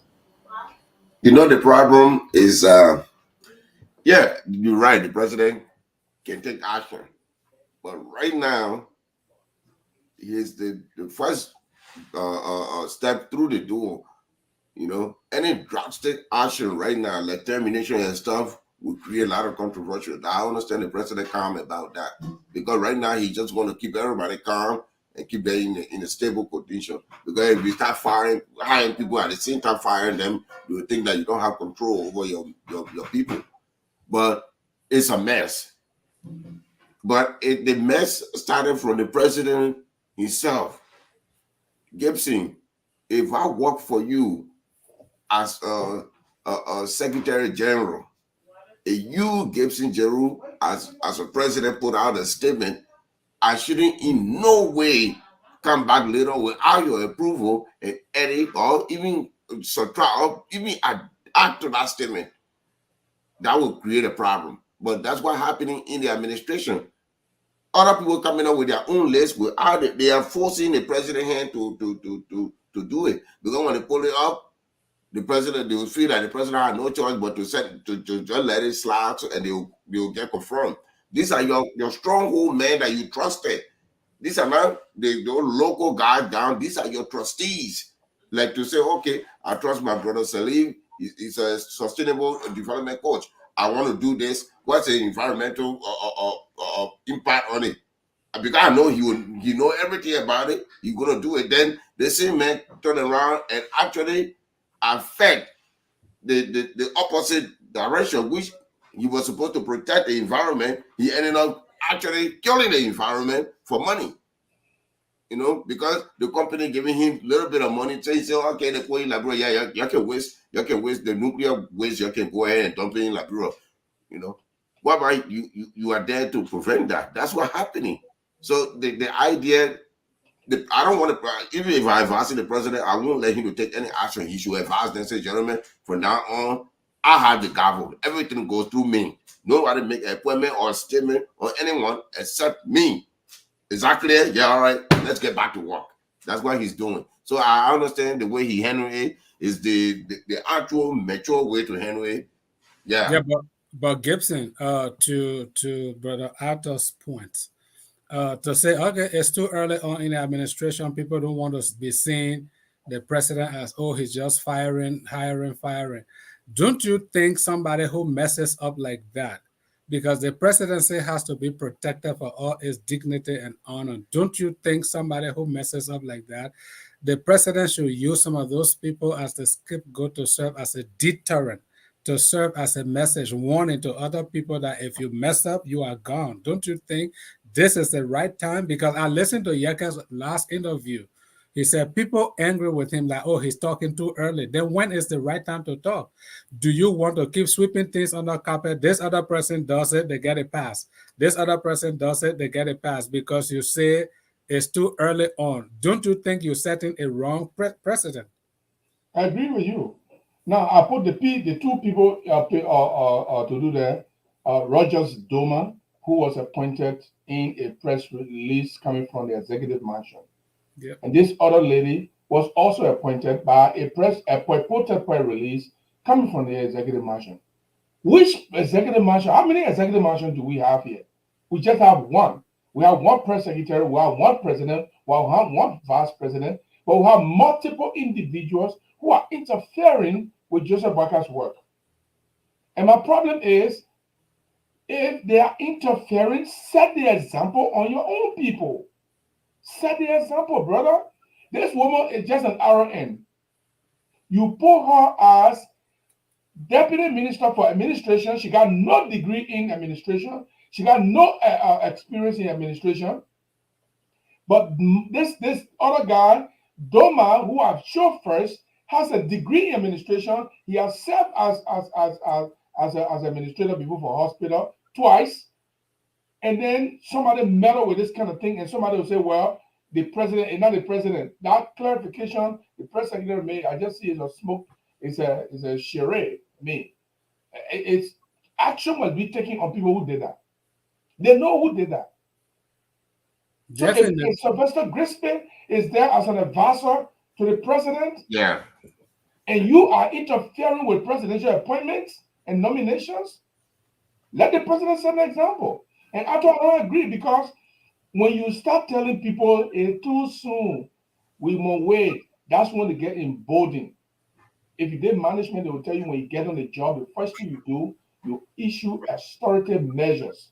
Put everybody in the place you wanted to be. take your actions that you want it to be to make your work smooth. Make sure if you want to move people around, move them around. You want to put people in check, you put it in check. When you know you are at a point where you can manage it, then you relax. But when you wait and they're doing the thing, you won't talk. Then certain time you get it's up to there. Then you start taking action and they say, oh, then the other person say, oh, the other girl say, the man wanted me, I'm wondering that why you doing the thing here. If you say I'll do the thing, ever say I'll do the thing, he talk why now? You want me, I want him business, that why you doing that thing for. That's how they start lying on some administrator. Take the action, Joseph Boakai. Don't let people to make the library people to believe that you are not worth it. And the second thing. Yeah, go ahead, Arthur. I somewhat agree with you, but you have to look at people personality, how they do stuff. Personally, that's how they would do it professionally. You know that I'm when it comes to certain issue, I will be aggressive on it because in facing national issue, especially national issue, I'll be aggressive on it. I don't want tribalism. There's no one Liberian that will know. There's no crown, grill, this one. No, it's only Liberia. That's it. That's it. The formula we stay on. Yeah, we can have our subdivision tribes, but look at Boakai. It takes a commander-in-chief to be a commander-in-chief. If you listen to this guy, you know, it's in a scenario when there seems there's no hope. Only those that have the responsibility have the ability to take action. Boakai don't have the responsibility. He leave the responsibility to other people's laps. Even if Boakai don't take action, what about the vice president? I'll be yelling at people right now. Even when I spit, it will be coming through out of somebody's mouth. Because I will tell you that if you do this again, you know, even what about the presidential affairs minister? You know, revoke other people's powers to the president. He said, because you did that, I mean, you undercover suspension. We're not going to publicize it, but you're not going to see the president. That's your duty. You can't say, my man, no, the president not seeing you today. You messed up, go home. Or go back to your office, go to the job you're supposed to do what they hire you for. But everybody, look at them. They did it with Joe Weah. They are doing it the same thing. When Joe Weah get out to go campaign, that's the time the entire group follows him. You know, when Joe Weah get out to go inspect the project, that's the time all the ministers they car in call for, they following him. But if you remember at the Freeport, Joe Weah blasted Martin McGill through the press conference when they put out that fake story that they were red shorty.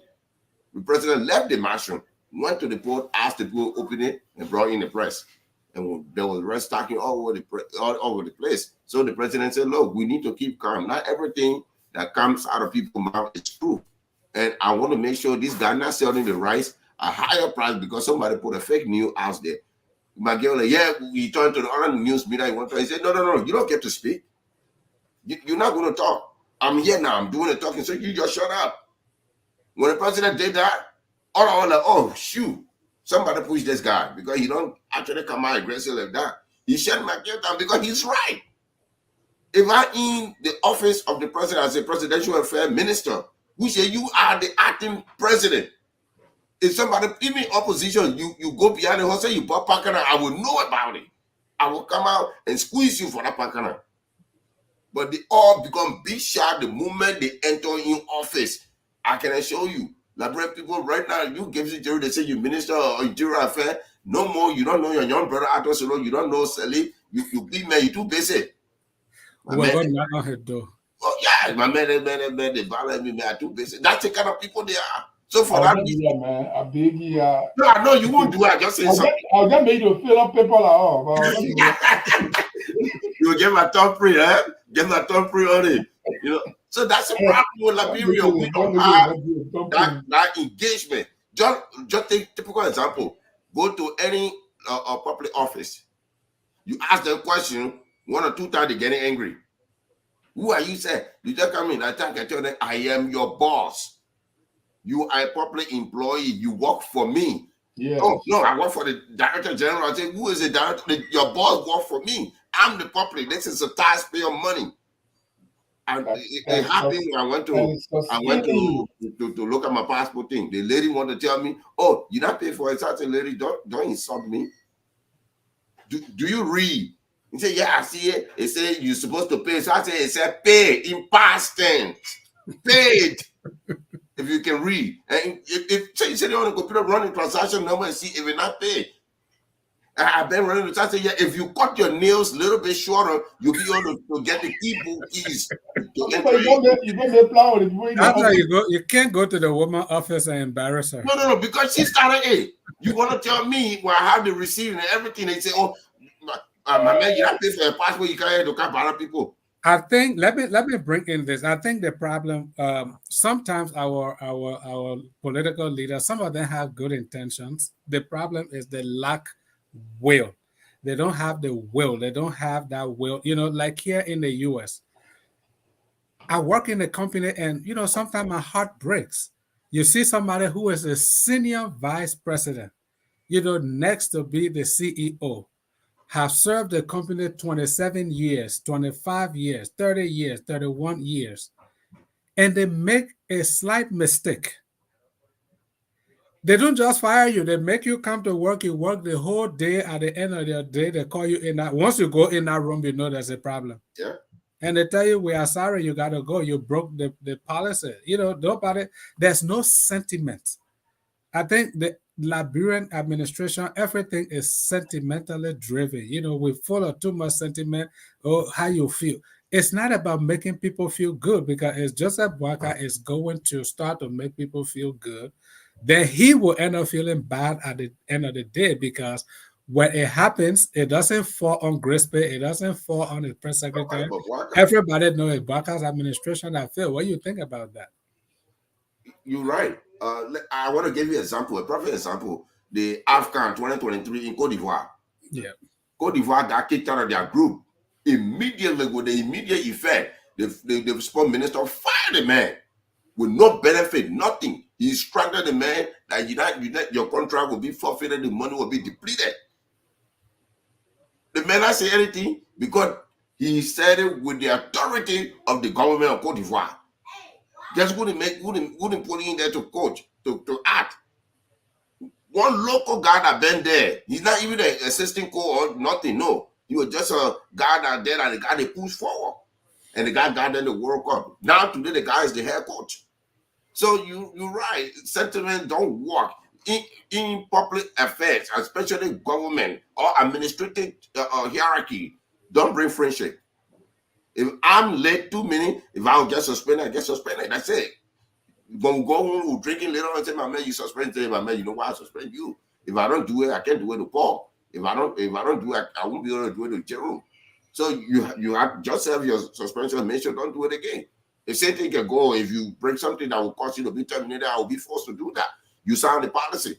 That way, even if that person hates you, they go somewhere and go talk about you, even in the Liberian community, somebody will be there and say, my man, but what you will live for in the first place? Eh? You get government car, government giving you gasoline. Why you late? But that's not Liberia. So let's just change. Before you guys came on, we were talking about the representative of District 10, Yaka Kaluba. He's already put a motion on the floor to investigate the travel of Vice President Kuhn to Nigeria and Casablanca, I think Morocco, and President Boakai's travel to Ghana. And I think they also invited Grispe, and they are inviting Minister Kamara, Finance Minister, so that they want to know everything about the trip. Do you think that is a right move in the right direction, Gibson? Absolutely. I think Yeke is. I'm beginning to like him little by little. I didn't like him. Like a little. Because from the beginning, he was using insults and denigration as his communication tool. But now, the process he's going through, I think, is the best way to do it. If as a lawmaker, you do oversight, and these are what oversight are all for.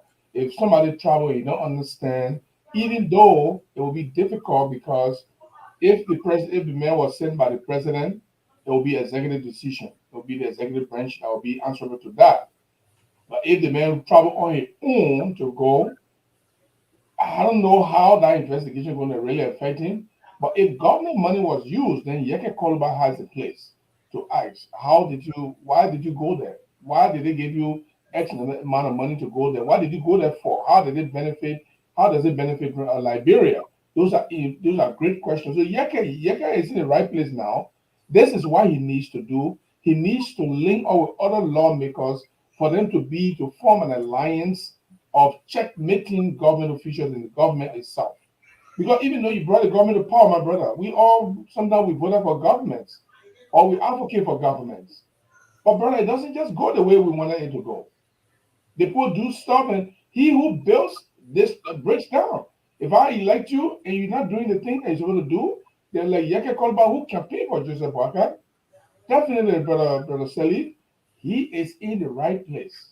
He is doing the right thing. They should investigate every dime that is spent if it is government money. But if the vice president travel on his own private accord, getting the approval from the president to go, it's going to be a little tough fight. I don't know how they're going to do that. To that point, Brother Arthur, even though the vice president traveled on his own money, it's not about Kun, it's the office. Thank you. It's not about him.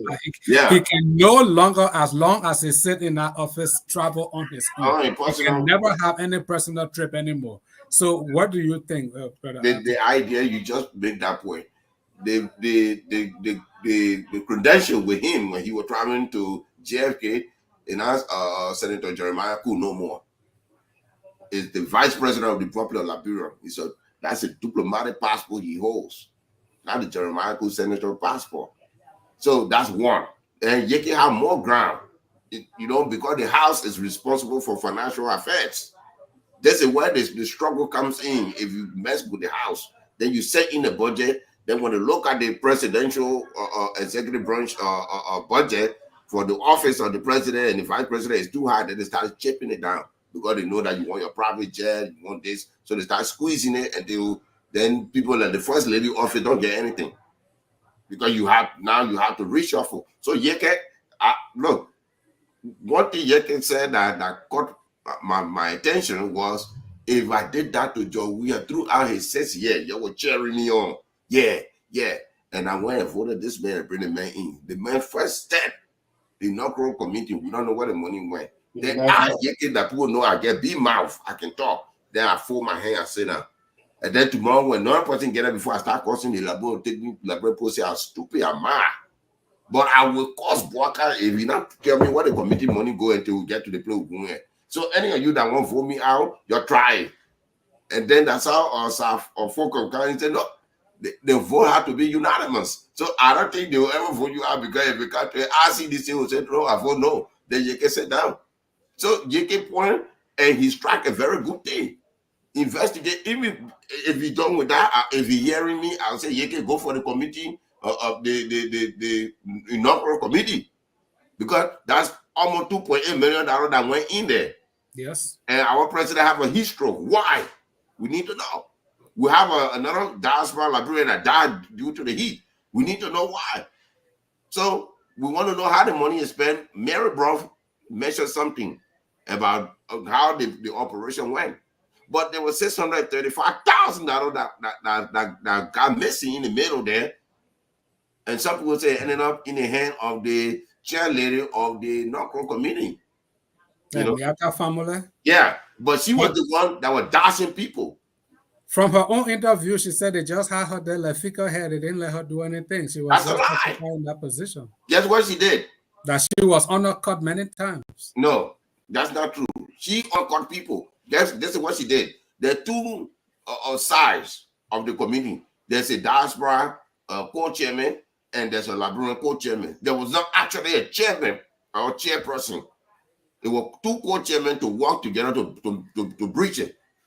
That's how the committee was set up. When she got there, she used her diaspora influence and removed the co-chairman of Liberia, black most of the members in the Liberian that was in Liberia.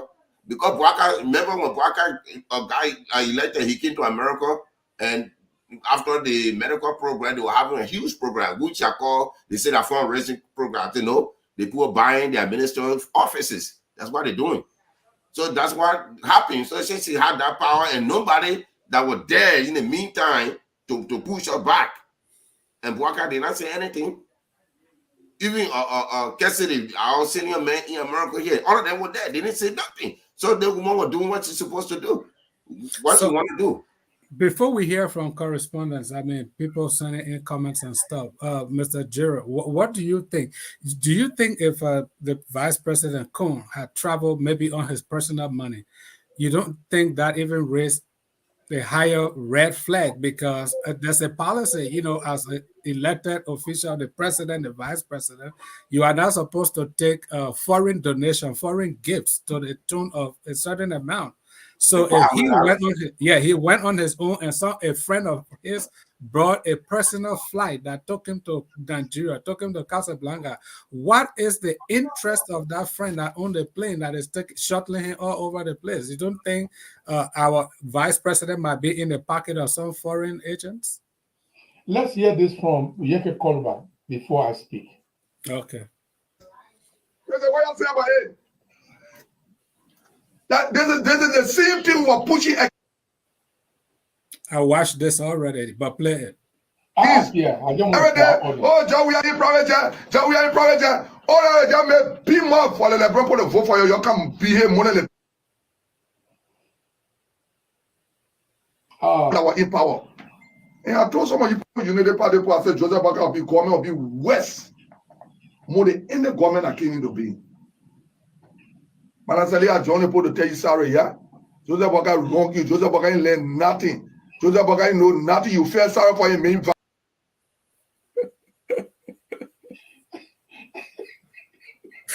I watched that whole interview. You know, he's somehow right. You know that, right? Yes, but right. He has to try to be, you know, if I had the opportunity to sit with Yeke one-on-one, I would tell him, listen, I 100% support everything you're doing, but sometimes you got to learn how to tune down the rhetoric and be a little more diplomatic. Because I don't want peace. I want problems always. No, I would, you know why I would say no to you? Mm-hmm. In Liberia, watch this. I started doing the women they were protesting. You know, the entire government, the entire behavior of Liberia, they don't listen to cool-head person.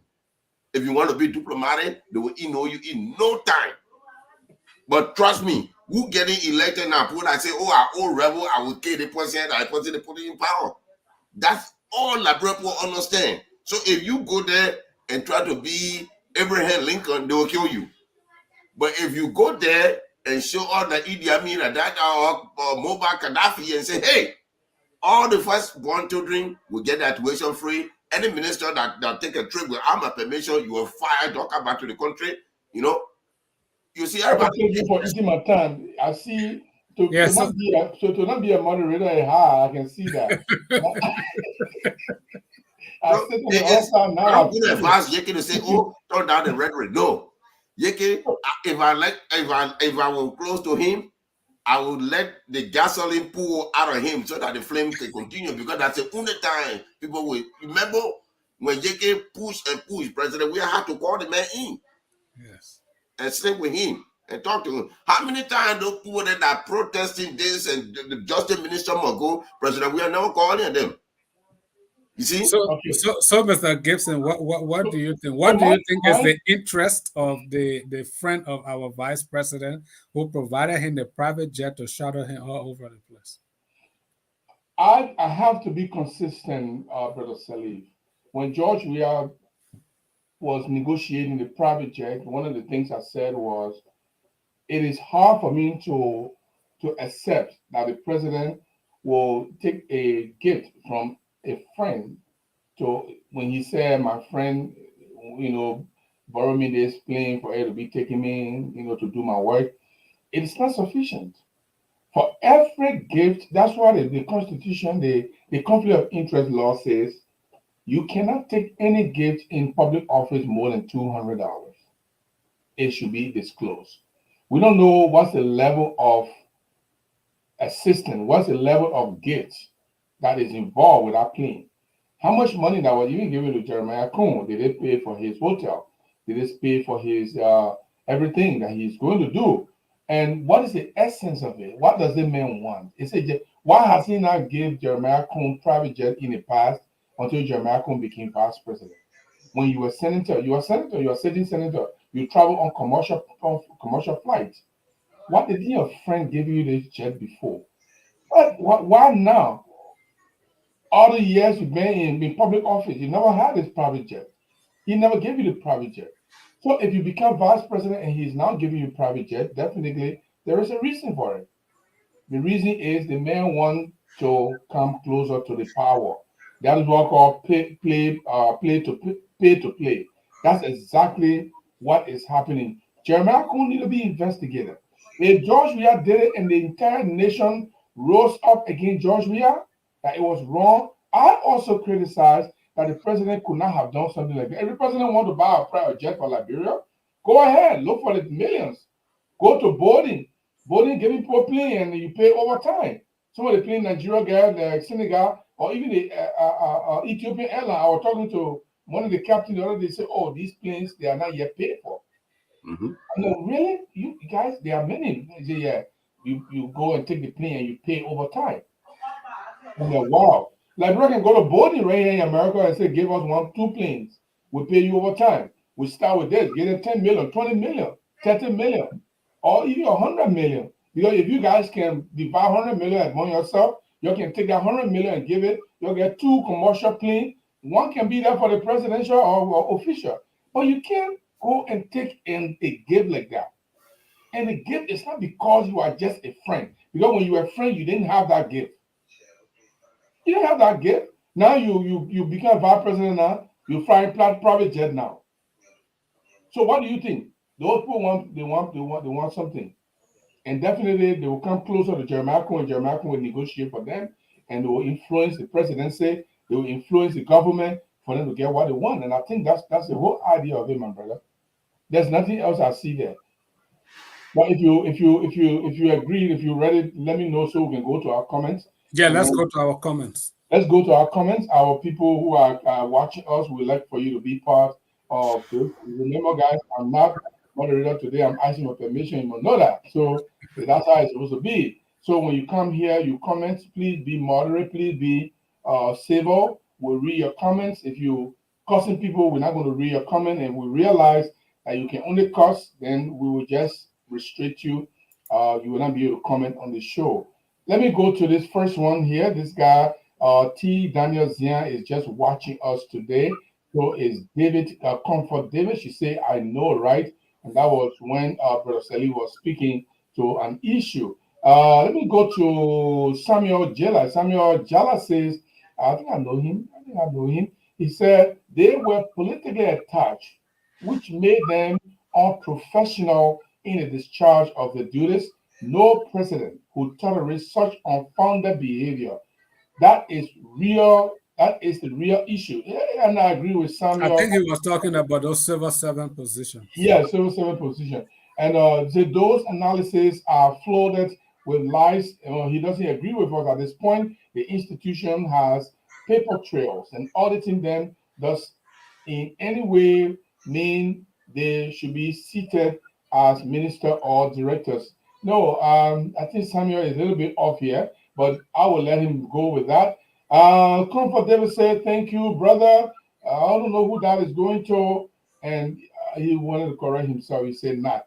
Samuel Jelakamba said, please read the Civil Service Act and know the procedure on how one can be a civil servant. They assumed 15,000 were not rightfully employed. Therefore, it is only needful that the right thing is done. And because you are also politically ingrained with the idea that nothing good will come out of this government, so you are assuming that they will do the same thing their predecessors did. It is quite laughable. This particular comment, Samuel is not playing with me. I think he's talking to me directly here. I can see that. Dairo Stopa say, I'm watching live from Ganta, Nima County, Liberia. And Samuel comes back. Leader Gibson Jeru, don't allow the show to be stage managed in falsehood. Salif does not have any financial or legal knowledge. How do you think the WIA administration is being audited? Again, I'm losing taste of the argument because it is more sentimentally driven. Well, you are entitled to your opinion, my brother. And thank you, Brother Sally will respond to that. Deborah Dennis Jerry is watching here. Let me go to Samuel. He said, goodbye, guys. Y'all enjoy the sentiment argument. Thank you for being here. Come back again. Amos Boomy said, Blaze is always fascinating. Salia Sony, our regular commentator. Arthur, every office comes with some form of security threat, brother. Everyone has to be very careful in African politics. I believe he was talking about the president taking action against these people. I don't know, but Arthur can talk about that later. Salia Sony continue, Mr. Jeru. Yeke is the only sane lawmaker in that house. The VP is no longer a private citizen, so he can never ever have a personal travel until he's out of office. And I agree with you, my brother. And Salia Soni continues, Mr. Salib, Yeke Koluba will never change now. Joe Boakai in opposition, and the CPP said that's Yeke way of expressing himself. We stand with Yeke now. So you can say that you all said Yeke was crazy yesterday, but he was doing it to George Weah. Now you say you were not crazy yesterday, you were doing it to George Weah. Now he's doing it to you, you say Yeke is crazy. Come on. We're not going to allow that. We stand with Yeke. In fact, we're going to be inviting Yeke on here. The only problem I have now is I need a producer in Morovia who will be able to go in between. I just said we're too busy, but we'll find a way. We'll get Yeke to come here and let him speak to some of the things. Let's question him and see what he's going to say sometime. But yeah, that's the reading of our comments. Back to our moderator for today. Yeah, so we're gone 2 hours, 17 minutes already. How much more time do we have? No more time. Okay, so then let's just take one more minute for closing and maybe responding to some of the comments from our. Let's start with you, Brother Arthur. Okay. I want to respond to the comment before I go to my 1 minute. She's right. There's no office that is security breach free, but the reason for security is to stop the breach, right?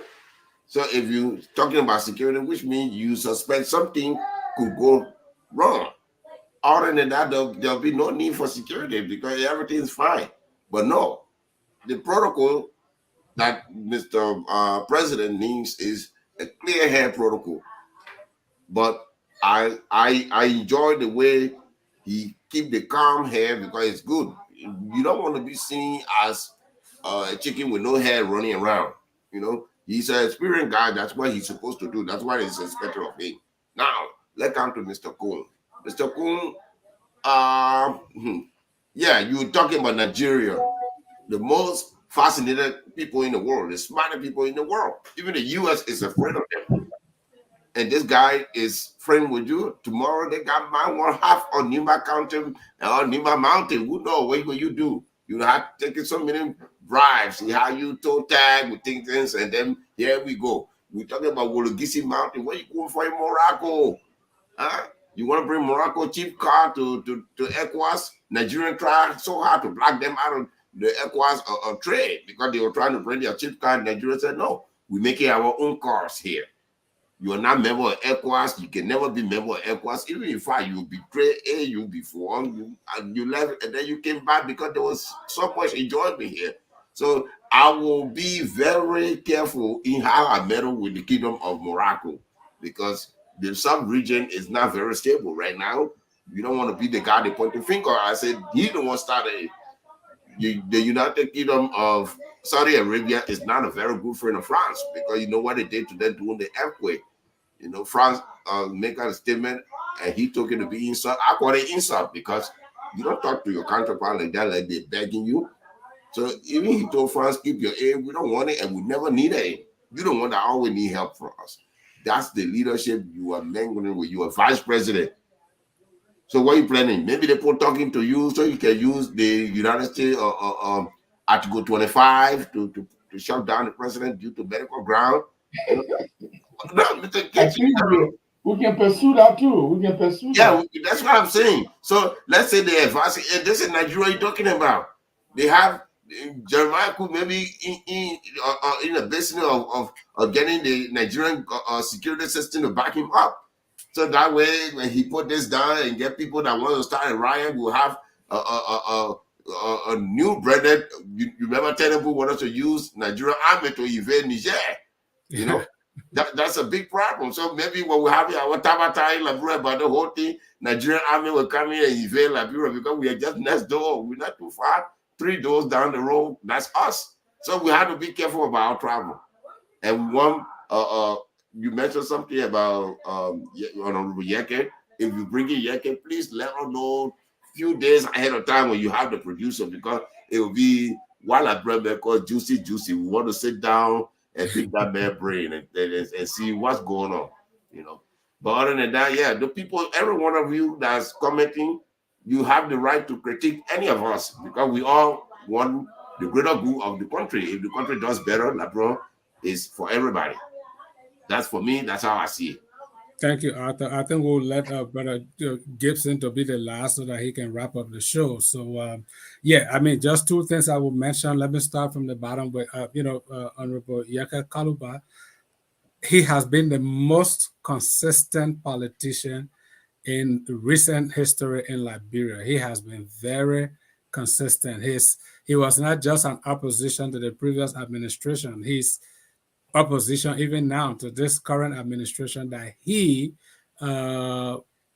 practically, helped in bringing to power. And I love his consistency. The only thing I was trying to say, as our commentators mentioned, is I just want him sometimes to because he occupies an office. If he's just a regular guy on the streets, I wouldn't mind the way you talk, but you are a representative of the Republic of Liberia, and sometimes your words got to be measured. Your words got to be diplomatic. We will understand what you're saying. You can put some power behind it. You can put some vigor behind it, but it got to be measured sometimes. And I think sometimes he just goes overboard. That's all. I'm not saying he should change. I don't want him to stop. I want him to continue exactly what he's doing. Because it's going to help our country in the long run. And when it comes to the Boycott's administration, for this first 30 days, I'll grade them a C. And if I'm being honest, I'll give them a C+. They've had too many missteps and they need to get their house in order and start to do the right things. Or else, if 30 days look like this, I'm afraid what 6 years or 5 years plus down the road will look like. They came to rescue. Let them start to show the juice. Thank you, Brother Gibson. Thank you guys for coming. Usually, I really appreciate you being here. And the commentators, thank you. So I just called Representative Kaluba. He didn't pick up, but I will call him again tomorrow. And we'll see if we can host him between tomorrow and Monday or Tuesday, whatever time he can give. Oh, we want to delve into his petition for the investigation of the vice president. We want to see what really he's talking about. Where is he coming from? What does he hope to achieve in that? Not only the vice president, both the vice president and the president. They have already summoned $110 million where he got a $10 million from. The president said he was broke and now he got all kinds of money. So we'll see. We'll see. I'll call him and see if he want to come on, even though he doesn't like me like I don't like him in the past. But now we should be, string bad feathers. That's what they say in politics. Your interests are aligned, so you're gonna be okay. But hey, guys, thank you very much, and I appreciate you being here. Thank you. Thank you, everybody. Have a good night. All right. Okay. Thank you. All right. Thank you, guys. My name is Gibson Giroux, and thank you for coming here. Blaze is moving little by little, guys, and your presence has been very, very phenomenal. Zianima Gabo, I did not resign from anywhere. This is my own thing. This is my own radio station. I'm building Morovia, and this is a platform for the radio station. So I'm not resigning from anywhere. I'm only complimenting the job that Spoon is doing. Sometimes I still appear on Spoon. So, and I really want to say thank you to Samuel Salia Amos, and all of you who are here, Comfort, Darius, all of you who came on here to comment today. We appreciate it. And tomorrow we'll be here 3 p.m. 3 p.m. will be correspondent reports. If you want to listen to reports coming from the various counties, you want to hear something from your county, then you need to come here by 3 o'clock tomorrow and be here with us, Chibu and myself. And then by 4 o'clock, our discussions will start. Brother Salif, Arthur Solo, and others will join us as we go along. We want to say thank you and goodbye for now. Let me play you a song, and I will leave that with you. I want to say thank you always for being there. We appreciate you all the time. Trust me, share our video. I didn't used to say that though, but now I say that because, as you know, guys, this is a new thing, and I don't think I have all what it takes right now that I want. So let's go to this music and let's play some.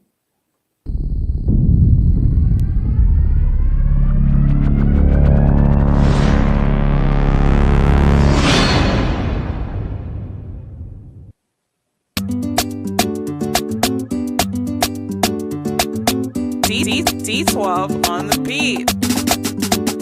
All I do was win, win, win, win, win, win, win, win, win. All I do was win, win, win, win, win, win, win, win, win. Born to win. I say I was born to win. Born to win. I say I was born to win. All I do was win, win, win, win, win, win, win, win, win. All I do was win, win, win, win, win, win, win, win, win. I say I jump over it. Now how you did by me, I jump over it. I say I jump over it. Now how you did by me, I jump over it.